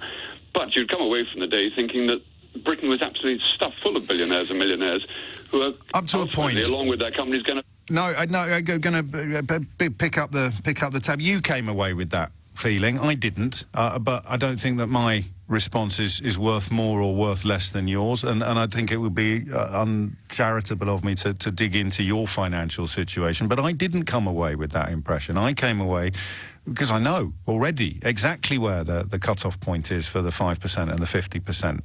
And the problem is, of course, that I think what you've reminded us of is the observation we made at the top of the programme about the difference between wealth and income. So in income terms, he's top 5%. In wealth terms, it's unlikely, to say the least, that he is. And even if he turned out to be, the gap between the tiny, the 0.01% in terms of property ownership, you know that old Oxfam statistic, which isn't quite the blunt instrument it sometimes seems to be, about how much of the world is literally owned by how many people. That's the problem. That bloke doesn't feel like he's winning, and yet, according to our friend David over in, I think he was in Stoke Newington, on 26 grand a year as a local government officer, he's as rich as Croesus. This is so hard to unpick, but I would only object to you claiming that it was the politicians that had created that, because John McDonnell is the reason why that bloke in the Question Time audience thought that they were coming after him. So he can't simultaneously have created the idea that it's only billionaires that are going to be picking up this tax burden and simultaneously spook to a bloke in Bolton on 80 grand a year. It's 11:47. A couple of you have spotted what I didn't spot. This Question Time fellow from last night, absolutely adamant that earning over £80,000 a year doesn't put him in the top 5% of earners according to income tax, and utterly persuaded of it, even though he's completely wrong. It's yet more evidence of the post-Brexit Britain in which you can believe whatever you want to believe, and, you know, find the right corner of social media or even, you know, paid-for media these days, and you'll be able to surround yourself with people that encourage you to believe whatever you want to believe. And then occasionally, when you ring a programme like this or you stand up in the audience on Question Time, the sheer scale of the error is staggering. It's why these clips still go viral. People watch it. How could you not know that before you rang in? How could you stand up in the Question Time audience and say something so obviously wrong? And the answer is, whatever we finally find out about manipulations and Facebook, it's a lot less complicated than that. People are drawn to those who allow them to sustain their own self-interested delusions. 11:52 is the time. Rachel Venables, LBC's correspondent, has been following the antics and the exploits of Extinction Rebellion since that organisation first came to our attention. And You've got word of some Christmas plans, Rachel. Yes, indeed. I mean, so far this year, James, we've had spring, summer and autumn so-called uprisings from Extinction Rebellion. And coming up soon is the festive winter edition with an added focus on the general election. So Extinction Rebellion are hoping to do what they call 12 days of crisis, leading right up to polling day. And now we've seen messages and briefings on closed, encrypted group chats showing exactly how they plan to kickstart it all off from the 1st of December.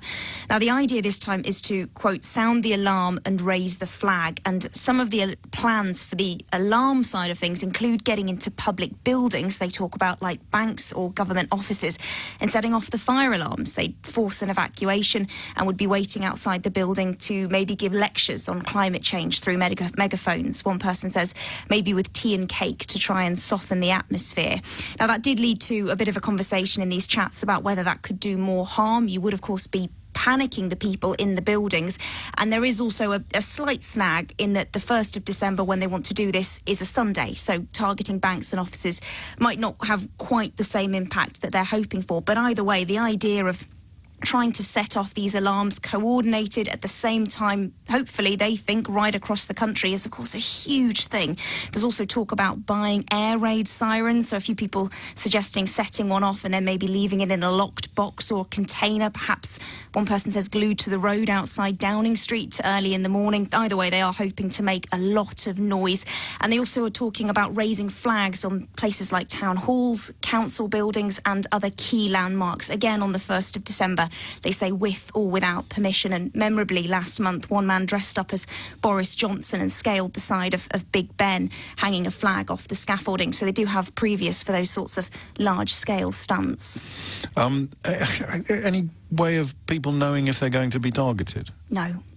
And that's the point, really, is what they're trying to do. It's maximum disruption, and it's all organically organised. So what you get a sense for is there's a briefing document which is official, and it talks about suggested ways of doing things, suggested slogans for your flags. But really, they pass this out to the groups who are organised in small localities right the way around the country, and they very much say, take this and run with it. Do what you want to do. A slightly unprofessional question, but what sense do you get of their morale, as it were, or the quantity and the quality of support? Because it doesn't seem to have waxed or waned, but equally, when they're not in the headlines, you wonder where they are. Yeah, and where they are is clearly planning for their next big thing. I think what's quite interesting since the last uprising, which happened mostly, of course, in London last month, is they are very nervous about losing public support and public opinion, particularly after that incident in Canning Town,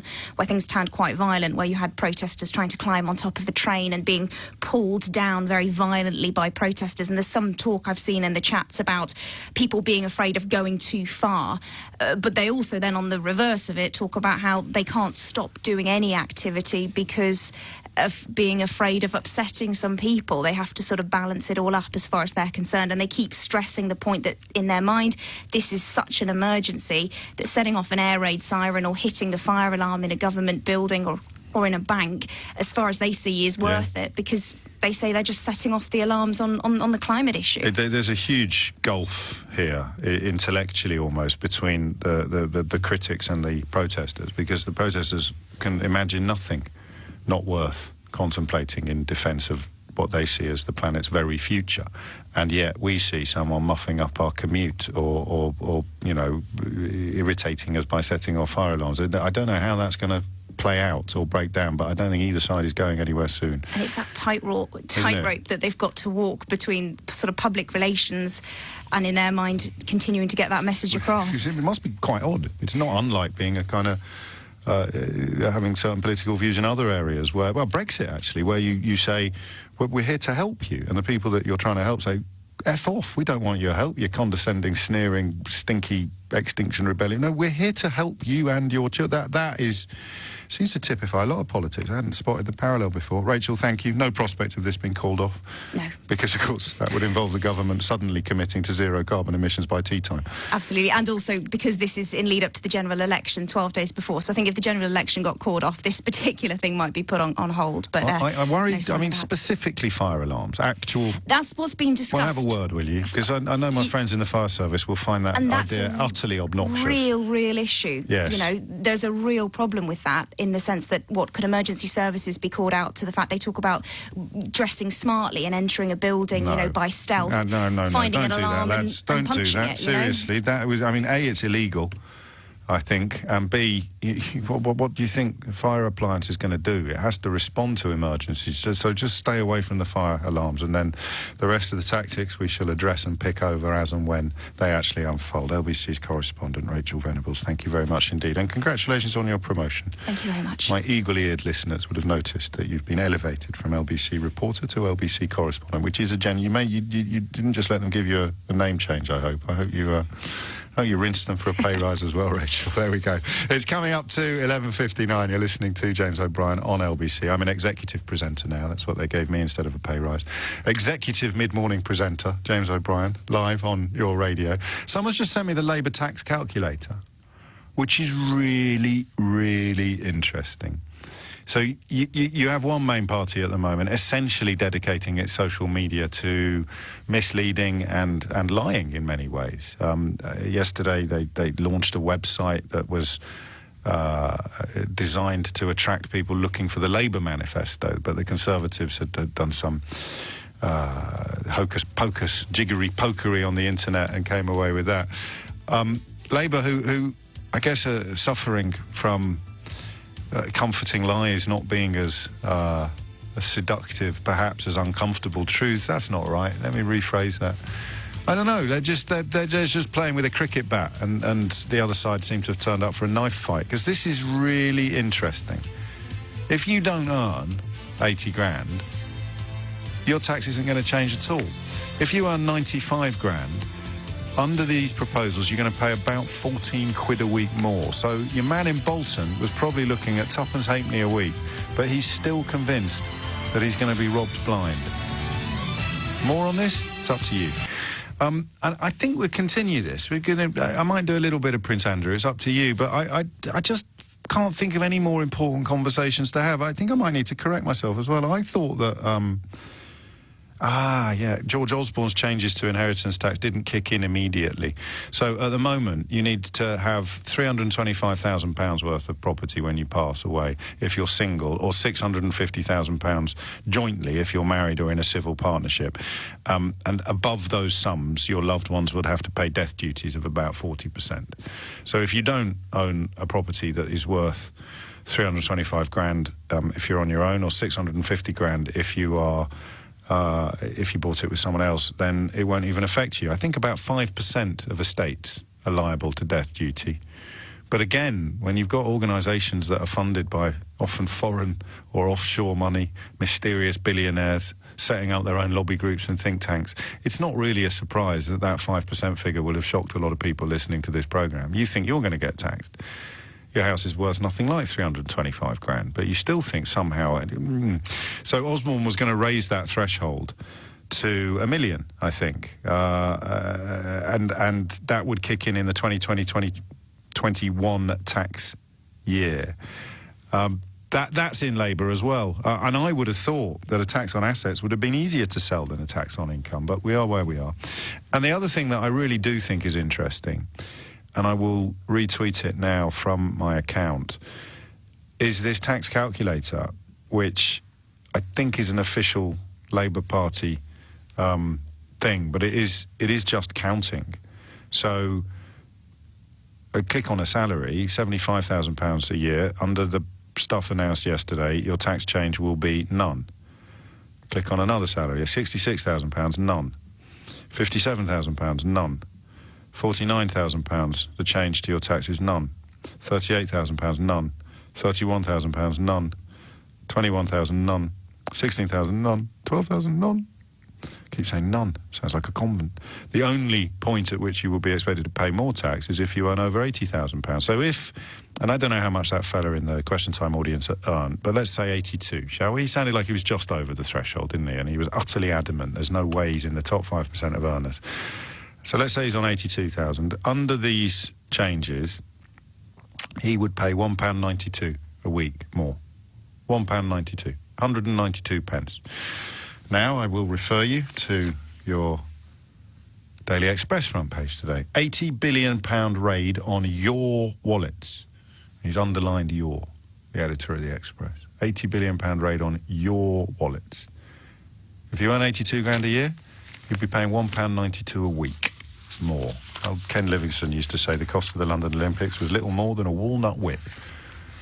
Front of the Mirror, rather different story, of course. On your side, 5% pay rise for hard-up nurses, police officers and teachers. Free home care for millions of our elderly and free prescriptions. 3,000 new bus routes, plus tax on big oil firms to fund 1 million green jobs. On your side. £80 billion raid on your wallet. So you need to define who you is. And that's why the Question Time fella last night was so interesting. Because he doesn't think it should be him. And yet all of the numbers suggest that it has to be. And there was another one as well, but I've not got my ducks in a row. Here you go. Corbyn launches £83 billion tax blitz on the middle classes. Some of the stuff, I mean, if you've got a buy-to-let investment or children at private school or various other areas that you might see as exclusively middle class, there are some fairly hefty spankings potentially coming your way. But in income tax, on income tax alone, well, let's have a look, shall we? Let's just click on £121,000, all right? You will notice 50 quid a week, I think. You'll be paying £49.52 more in tax under Labour.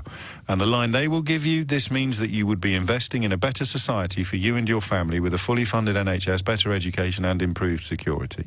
But still, that is where perhaps focus should have been rather than on the 80 grand threshold. Ian is in Leamington Spa. Ian, what would you like to say?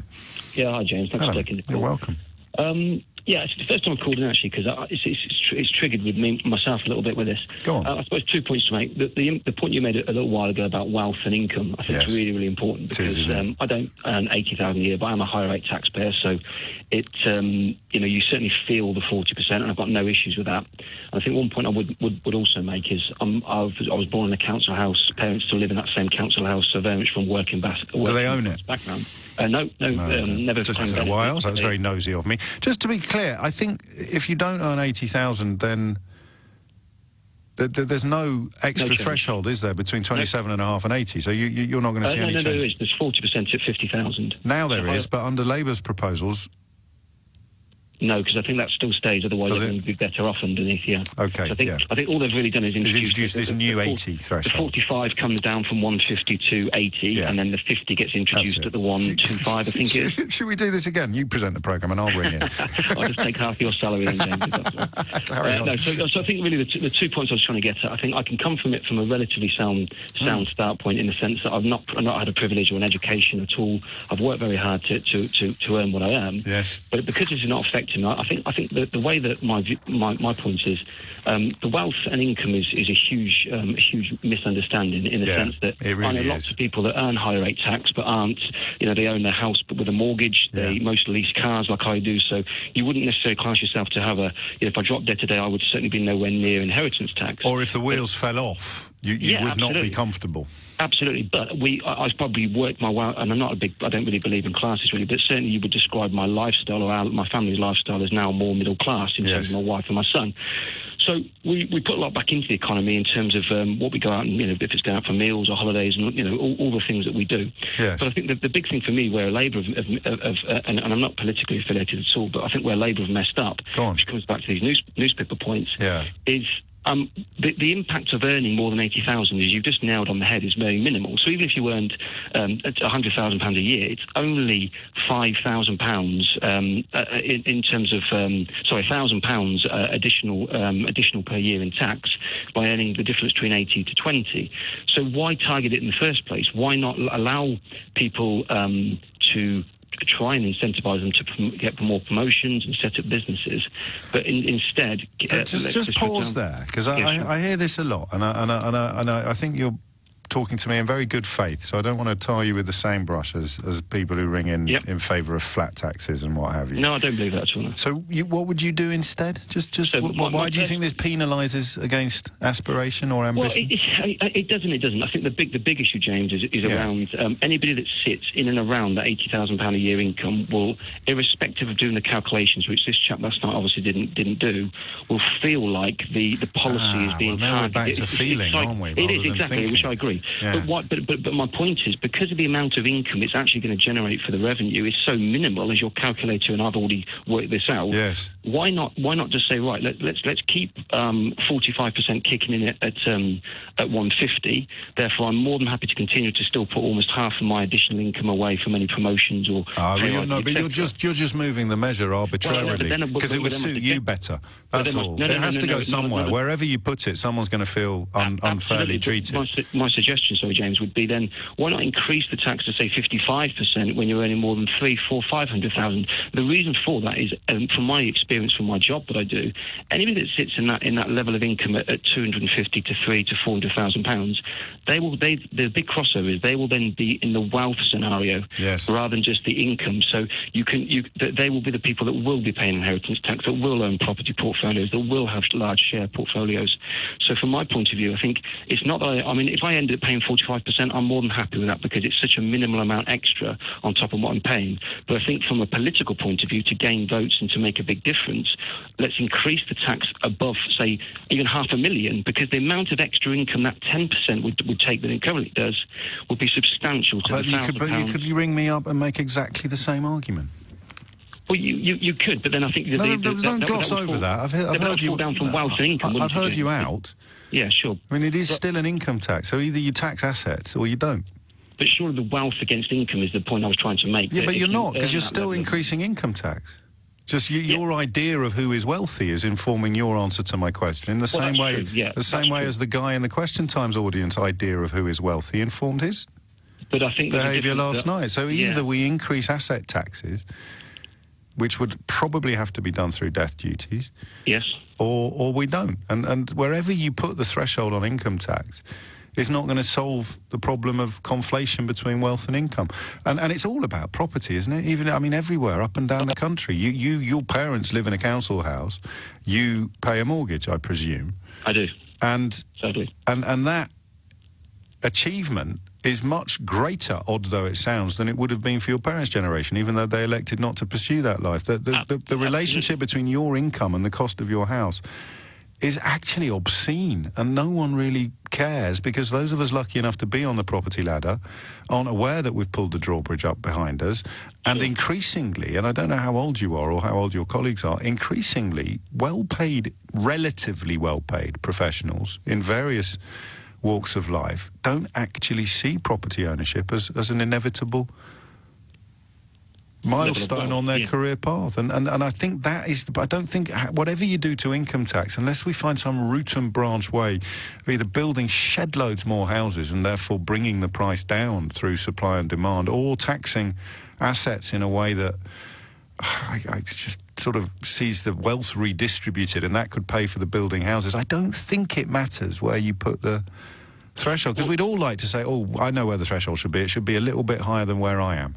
Yeah, I think my overriding point, James, though, was more around the amount of revenue it will bring in if you tax. But we don't have the numbers to do that. No, and I appreciate that, James. I appreciate we don't. I just think from a political point of view, because this is all about the Labour manifesto, is are they really going to be gaining votes from people like myself that from a working class, particularly, historical. Well, they should do. They should do. You've already gone and done your calculations. I've just been one word of warning that this calculator might be from the 2017 tax policy rather than the 2019 one. I should probably have double-checked that myself. But the point stands that if you're not earning over 80 grand, you're not going to pay any more money at all, are you? Absolutely, yeah. And yet you feel that that's a failure of Labour, whereas I feel that they can't get it across, mate. This is the Daily Express. This is my point. I said right at the start, it's perception, isn't it? Yes, but this is why I keep pointing out, what do you do if you're the Labour Party and you've brought in £2 a week for someone on 82 grand a year, and on the front of the Express it's an £80 billion raid on your wallets? How do you deal with that? Well, if I was in charge there, I think there'd have been no press about people like myself. And again, I'm not really moaning this, but the chap last night and all the calls you've had today, if they just said, right, we're going to increase the 150 to 50%. No, I know. Yeah, stop it now. I understood your point. I'll give it fair hearing.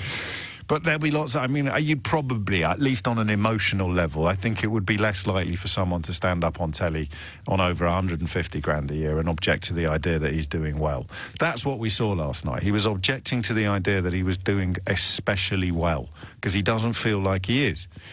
And yet then you turn that on its head and the tabloid tactics push you in a slightly different direction, and he'd be insisting he works very hard for his money and he doesn't want to pay more taxes because of all those sponging layabouts over there. It's so easy. It's so easy to do the right-wing rhetoric. So easy. Doesn't mean it's right. Internal medicine physician, I don't know what that means, but I do know that they earn about £74,000 a year. Infectious disease physician, 54,760. A house officer, 32,185. A geriatric physician, 58,165. GPs, just north of 62. Some earn a lot more than that, some will earn less. Gastroenterologist, 70, it's easy for you to say, just south of 80 grand a year. Over £80,000, you've got a dermatologist, a clinical psychologist here on 47,723. So just mentioning that the fella last night on the telly categorically believed that he earned less than an awful lot of other people. And he doesn't. It's so bizarre. And I'm talking about it for 3 hours today because there is no more important issue under the sun. And yet, how much progress have we made? And genuinely, if our friend from Bolton was listening to this, would he now recognise that he is in the top 5% of earners? And that if you are going to safeguard the future of the NHS or whatever it is you want to improve, it's going to cost money. Question, where will that money come from? And if it comes from the population, should it come from the people near the top or come from the people near the bottom? You know, a tax like VAT doesn't distinguish between a single mother trying to get by on universal credit and a billionaire filling up his Bentley for the 3rd time this week. That can't be right, can it? In a just universe? In a Christian country? I don't know. Being a bit provocative now. But there is the problem, in that nobody thinks it's them. And then, of course, it's a miracle I've got to 12:21 without treating you to my very, very favourite line from John Steinbeck, which is that there is no poverty in the Dust Bowl era of America, just temporarily frustrated millionaires. Jimmy's in Chelmsford. Jimmy, what would you like to say? Hi, James. First-time caller. Welcome. Welcome. Great topic. Good man. Basically, I just wanted to make a point about general sort of perception that yes. high earning means you're wealthy. Yes. And, I think a lot of it's got to do with financial education. I mean, you can have, take that guy, for instance, on the telly, earning $80,000 a year. Yeah.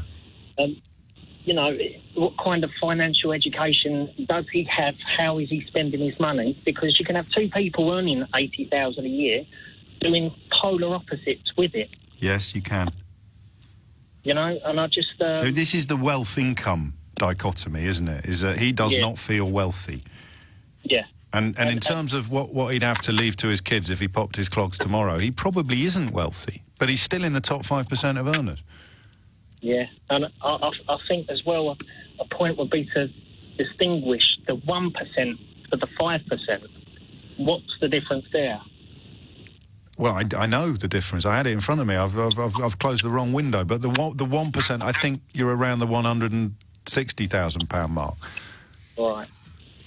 And does that? But there'll be people there. I promise you, there'll be people earning 160 grand a year who claim that they're struggling to make ends meet because they like foreign holidays and they send their kids to public school or they drive a fancy car. What's the answer, Jimmy? Because we're all dancing around the same sort of. Oh no, I think it's such a great. It gets. I mean, this is for everyone, isn't it? Yes, it should be. It should be. And unless you are in the 0.1%, unless you're absolutely at the top, then you should actually be in favour of a redistribution of wealth. But everybody can be persuaded to be against it, unless you want to become a sort of holier-than-thou virtue signaller and say, well, I will be worse off under these proposals, but I'm still going to vote for them.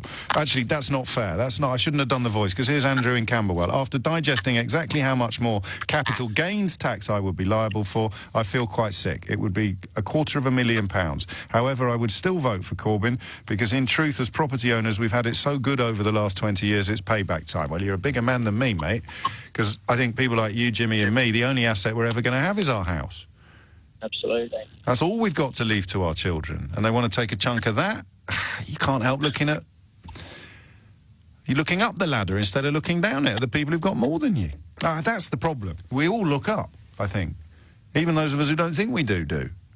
Don't look down. It's not the politics of envy. It's the politics of love. I want my children to be better set up for life than I was. My dad wanted me to be better set up for life than he was. So even the words inheritance tax offend. The numbers, oddly, wouldn't. There we go. 1 hour and 24 minutes. Thank you, Jimmy. You've led me to the promised land. The words offend even when the numbers don't. That is the cleverest thing I've said this week. Yeah, all right, I know there hasn't been a lot of competition, but that is the whole point. It's the words that offend, even when the numbers don't. And that's why tax calculators should be compulsory at the bottom of any political commentary about budgets and matters financial. Type in who you are, it will tell you what you pay. Whisper in your ear that they're nicking your biscuits, or they're coming after your crown jewels, they're coming after your family silver. You will react very differently. Do the numbers, not the words. Maybe I'm being naive. Andrew is in Brentford. Andrew, what would you like to say? Hi, James. First-time caller as well. Very well. So I am I'm in the top 10% of earners. I earn around $70,000 a year. Okay. Sorry to interrupt you before you've even drawn breath. Do you feel like you're in the top 10%? Definitely not. I mean, it wasn't that many years ago that I was earning about 35,000. Yeah. And my lifestyle, to be honest with you, hasn't changed significantly at all. I can't see a measurable difference. That's the weirdest thing, isn't it? It really is. It is bizarre. It is strange. And I can understand how, looking at it from someone who is on a minimum wage of 25,000 must find that utterly baffling. I'd be, but I guess, from my situation... You're in the top 6%, actually. Oh, I've been promoted. Yeah, congratulations. Here's a gold clock. I mean, what it has allowed me to do is, I guess there's 2 points I want to make. What it has allowed me to do is put aside some money for a house deposit. Yes.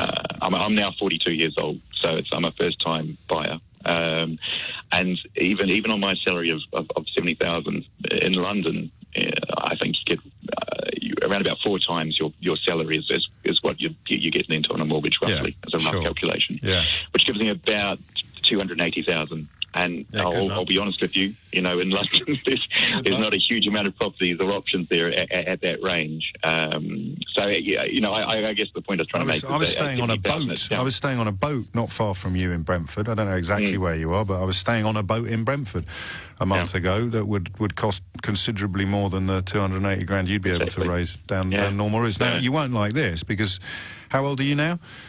42. 42, so you're 5 years younger than me. When I was 28 and I got my first mortgage, I didn't need a deposit.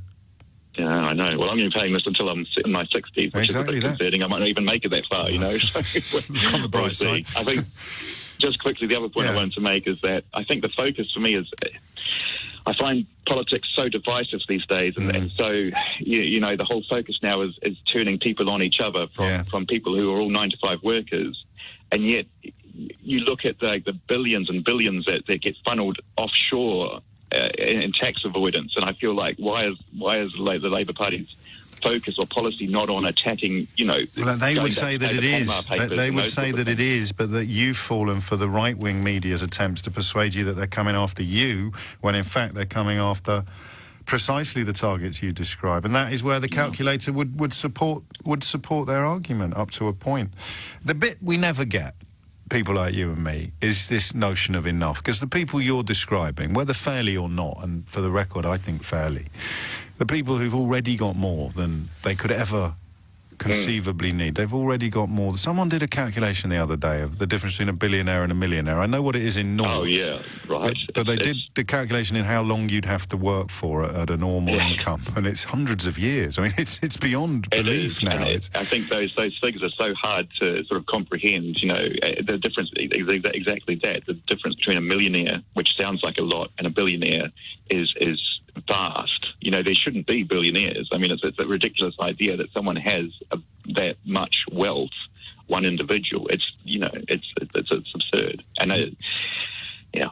No, well, you're not going to hear any argument from me. That is perhaps the problem, in that the people who they are going to go after are the people who will move heaven and earth to protect their interests. I read a story about how some of the people who made the most money out of the opioids crisis in America have now turned their attention to the Chinese market.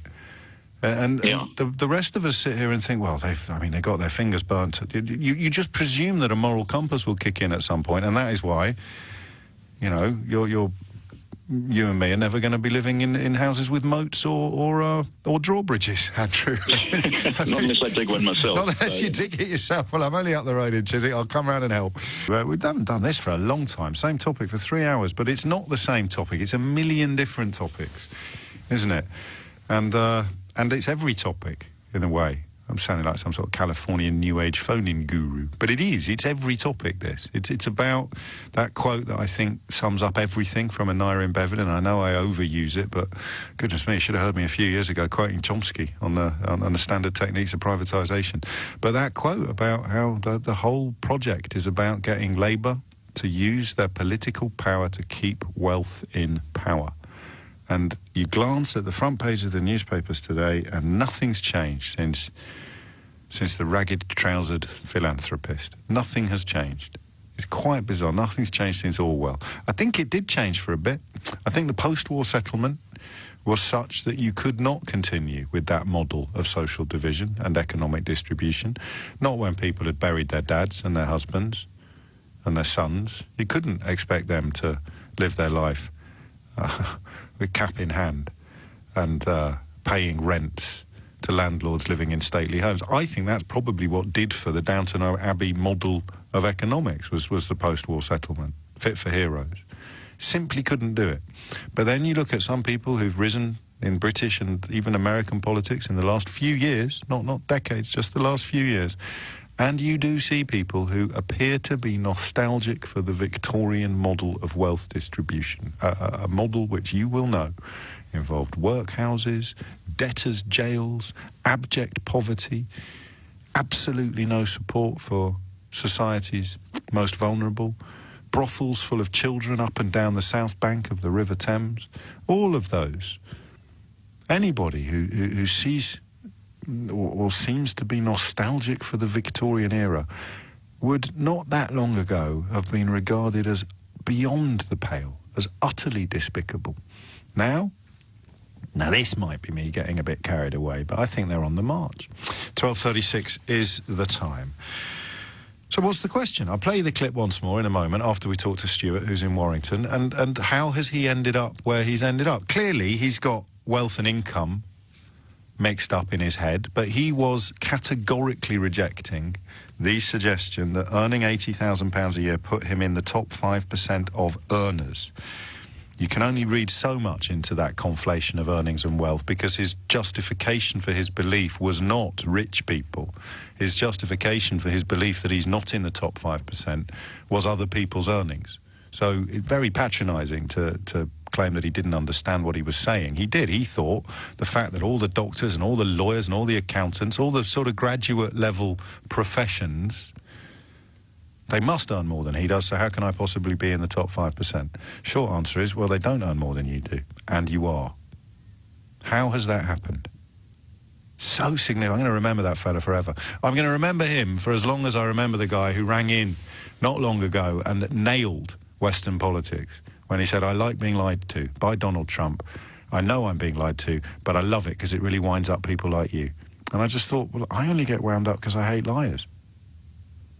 So what cheers you about that? And it's back to Brexit. I love it. I love Brexit because it winds up people like you. Well, I only get wound up because I hate liars. But I guess the rest of the country is discovering what listeners to this programme have known for rather a long time now. People like being lied to. They love it. Stuart's in Warrington. Stuart, what would you like to say? Hi, James. First-time caller. Very welcome. From that point on the earning the £80,000, I think, first of all, I would be just in the lower end of that category, just over the £80,000 mark. Yes. I don't think the 5% really makes a difference. I think if you do have the ability to earn that, I think that it's something that you're not going to be taking a great deal out of my pocket or anyone else's pocket from that compared to the relative earnings. I think the 5% is actually, I think it's a null and void point. I think if you're earning over that, you've done well enough to earn over that. And the job that I do, I travel a lot around the country. I was in Bournemouth only a couple of weeks ago, and and the amount of poverty that's in that, just in that area and other areas that I travel to. I mean, the homelessness there was beyond belief, and I think if you're able to take out of your pocket, I think you spoke in the last call about the moral obligation to do that. I think there is a moral obligation to do that. Yeah, except there isn't. There is for you. There is for me, It seems to me fairly straightforward. There is for the fellow in Camberwell who's going to be £250,000 in the hole if changes to capital gains tax do what he expects. And people get that, but most people don't.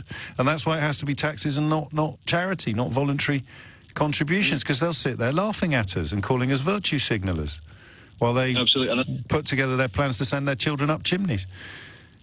And for a second point, I think I've worked in sport before a few years ago, and I think when you see the amount of money that the Premier League footballers earn, or even down the leagues, they're setting themselves up as individual companies to avoid paying a large amount of tax on the earnings that they earn. Now, there's different metrics you can use to say how long would it take for me to earn, a year's wage of a Premier League footballer. Yes. And on the average wage, it takes you 700, 800 years. Yeah, wait, I've got better than that, mate. I haven't checked this, but it's so powerful that I kind of hope it's true. Stephen Bridge North says, if you got £1,000 every day since Jesus died, you still wouldn't be a billionaire. Exactly. And taxing those people and hurting them in the pocket a little bit more where they can afford it. But it wouldn't hurt them. It wouldn't hurt them. That's the point.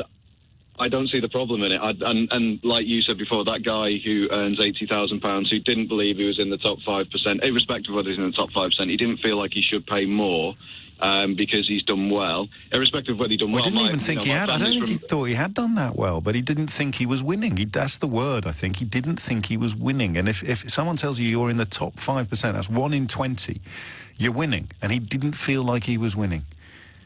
Well, yeah, that's the point. I think he's done pretty well for himself, and I think if you've done okay, I think there's the obligation. But do you know what? That's the point. There should be a point if you give a bit more back. Well, I simply would link the honours system to taxation. So I know that it would end up probably seeing some potentially unsavoury characters who hadn't broken any laws but had paid a shed loads of tax come away with a knighthood. But I'd rather that it was genuinely unsavoury characters who dodged a bunch of tax and just made huge donations to political parties. So I would link income tax to knighthoods, like a kind of like a jackpot machine, like something out of the arcade. So once you reach a certain tax threshold, you get an MBE. You reach another tax threshold, you get an OBE. When you get really paying shed loads of tax, you get a flipping knighthood. Pay enough, I'll stick you in the House of Lords. There's nothing more you can do for society than pay tax, actually, as an ordinary working citizen. But here's the point I think you've led us to, that we've missed up until this point. You say he's done all right, he's done rather well. And I agree with you in the words. But what does he point at as proof that he's in the top 5% of earners? And I think the answer is he doesn't think he's got anything. Yeah. And I think he's got a large misconception of what people earn. I think he over exaggerates. I think I should have more. To make a point. I think I should have more. If I looked at what a broadcaster in this kind of position would have had in the 80s, I always think I'd probably have had a house by the river in Bray or something like that, and I think I would have done, certainly with the book doing well, all that kind of thing. I think we all are basing our expectations on an economy that we grew up in rather than the economy we currently inhabit. So when you say to him, you're doing really well, mate, you're on 80 grand a year, or I say to you, Stuart, you're doing really well, you're on 80 grand a year, what do you point at that makes you feel twice as successful as the bloke on 40 grand a year? Do you not feel like, though, it is a point of where society's gone at the moment? So if you look at Instagram and you look at somebody who's taken a picture of their life and their life looks amazing, but in reality behind that their the reality could be completely different. Who knows? And I think that's to the point of people coming in and going, oh, look on the holiday I've been, or look at what I've done, or look what I've done. In reality, you don't realise whether they're taking loans out to do that or what they're doing to do that. No, and that leads us back to where we began. The money we spend that we haven't got to buy things we don't need to impress people we don't like. And I think that is quite a big part of it, but only if it's consumer disposables that you're spending your money on. If you were spending money you hadn't got to buy a big house to impress people you don't like, that'd be fine, because it's all about assets appreciating. Most of us, apart from a house, every single thing we buy goes down in value. Of course, for the wealthy, most of their expenditure will go on shares and investments, which actually increase in value. Most of us, our expenditure sees our money go, and I know shares aren't an expenditure in the normal sense, the difference between spending and investing, but most people don't invest. Everybody can and everybody should, and Martin Lewis, one of my absolute heroes, would teach it in schools. We'd have a lot more basic financial skills being put on the national curriculum in schools. And I suppose, mildly political now, you have to ask why on earth any ruling party wouldn't want the population to be taught a hell of a lot more about money and personal finance. I'll just leave that hanging. And it has been an absolute education, so thank you to everyone who's contributed, whether on air or off air, or simply just through listening, which of course pays my bills. It's unbelievable. Just glancing again, and the Daily Express is always a paper I look at because I used to work there, and it's owned now by Reach, who also own the Daily Mirror, so the old days of saying it's owned by a billionaire or what, they don't even apply anymore to the Express. You can say it about the Sun and the Mail and the Telegraph and what have you, but you can't say it about the Express. They just need to keep their readers sweet, and their readers have been so successfully groomed over the last decade that you keep them sweet by telling them that £80 billion raid on your wallets is what was in Labour's manifesto announcement yesterday. And, of course, the only people who are going to be hit, if you want to use that word, or invited to contribute more to the gaiety of the nation, if you want to be a little more provocative, will be people earning in excess of £80,000 a year, so the highest 5% of earners. And yet one of them stood up on national television last night and swore blind that earning 80 grand a year did not make him one of the top 5% of earners. I'm going to play it to you for the final time, because I think in many ways this fella, we could see him as the patron saint of the general election. And if you want to take from that my suspicions or suggestions about the way in which things are likely to go, then I can't stop you from doing so. But I just can't help feeling that he's a deeply emblematic individual. I'd like to call out Labour as liars. I am one of them people that he will tax more, and I am nowhere near in the top 5%. So I'm calling you a liar right now. That 5% is a lie, right? I am nowhere near that. And you are going to income tax me as an employee. You're not going after the billionaires, you're going after the employees, where it's easy money because it's PAYE. I have no choice. That's just not... I'm afraid on that you're mistaken. We're not going to raise income tax for anybody apart from the top 5% of earners. I am not in the top 5% of earners. So we're not going to increase your income tax? But you are, because I've read your policy. It's above £80,000. And I am nowhere near in the top 5%, let me tell you. I'm not even in the top 50%. And that's why we're not going to increase your income tax. And So hang on, let's just be clear. So you're suggesting you would raise income tax on those earning over £80,000. You're saying that would affect you because you earn over that sum? Yes. So you earn over £80,000? Yes, and I'm not in the top 5%. I think that is the top 5%, isn't it? I'm not. Every doctor in this country earns more than that. Every doctor, every accountant, every solicitor earns more than that. That's not 5%. I mean, it's not true that every solicitor in the country earns more than £80,000. When I was a solicitor, I earned just over £40,000. See, that is the point at which the scale that some people, or the contortion some people are prepared to undertake in order to sustain their desire to believe what they want to believe regardless of the fact. So he clearly has conflated wealth and income somewhere inside his mind, but he is not talking about people who are richer than him. He is talking specifically about his belief that he is not in the top 5% of earners, because every doctor in the country, every accountant, every solicitor must earn more than I do. And I don't know how he's ended up thinking that, because even the most cursory coverage of... there's been a public sector pay freeze in place for much of this decade. Even the most cursory coverage of matters NHS related, the junior doctors' strike, it just all passed him by. And that's not his fault. It's not his job to keep up to date on stuff like that. But to think that you could be sufficiently politically engaged to apply for a ticket to sit in the question time audience and yet be so utterly, utterly wrong about the most central and crucial of issues, personal issues as well as political ones, it's really scary. And of course, I don't think he'd have gone home with a changed mind. I really don't. You could see the woman next to him if it's his wife. I don't know, but when... Was it Richard Bergen, the Labour MP? When Richard Bergen said, as a solicitor, he only earned about 40 grand a year, which, unless you're in the city or unless you own your own practice, that's not... it's not even a controversial observation to make, you know? I've got a mate who left this job to be a solicitor. He took a pay cut, but he would have... he felt he was working as a producer, not a presenter. He took a small pay cut, but felt that it had a more beneficial longer-term prospect. But that fella there, every doctor, every accountant, every solicitor earns more than I do. And also then, you know, to labour the point, pardon the pun, about believing what you want to believe, the fake news narrative, the utter...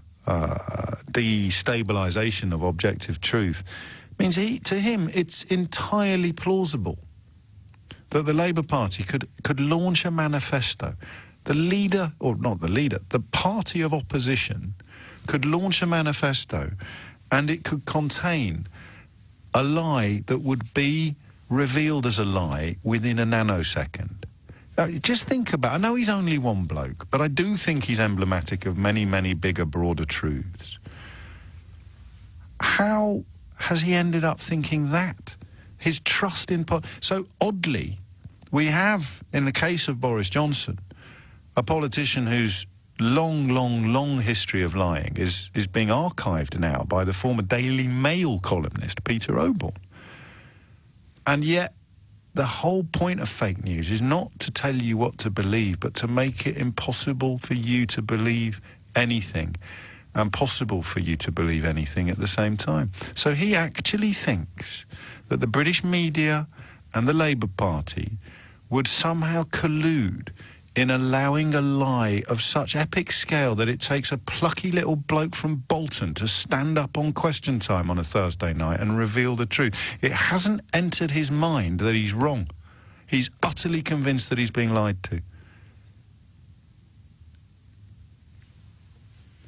Bizarre. Mark's in Bradford. Mark, what would you like to say?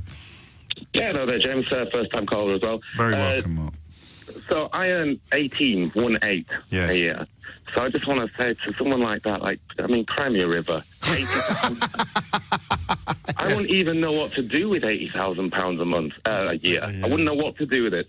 Do you know what I mean? He's been convinced somehow that he's part of this working class and they're coming for you, and I'm sure he's worked hard, but I can tell you no one works harder than me. 60, 70, 80-hour weeks. And I'm on 18, do you know what I mean? But then you're being paid less than the minimum wage, aren't you? Because you do the hours. Are you managing something? Yeah, that's right, yeah. So you put in the extra hours because you kind of feel that you have to. But if we broke down your hourly rate... I don't even want to think about that. No, I know. Well, and then some people listening go, why do you do it? And you'll go, well, I need a job. Well, exactly. And you know what? I did everything right. I went to university. I came out of university. I was okay, now what? And then there wasn't really a lot there. It's a social mobility issue, I suppose. And then, I can believe and then next I was like, I guess I'll work in a bar. And then that was 13 years ago. And now you manage it, but you're still on less than 20 grand a year. What do you feel about that? Because I mean, it's a lot harder to sustain my sympathy for him when I'm talking to you. And the fact that you had to spell out 1/8 as opposed to 80, because everyone else has rung in today has been at the other end of the spectrum.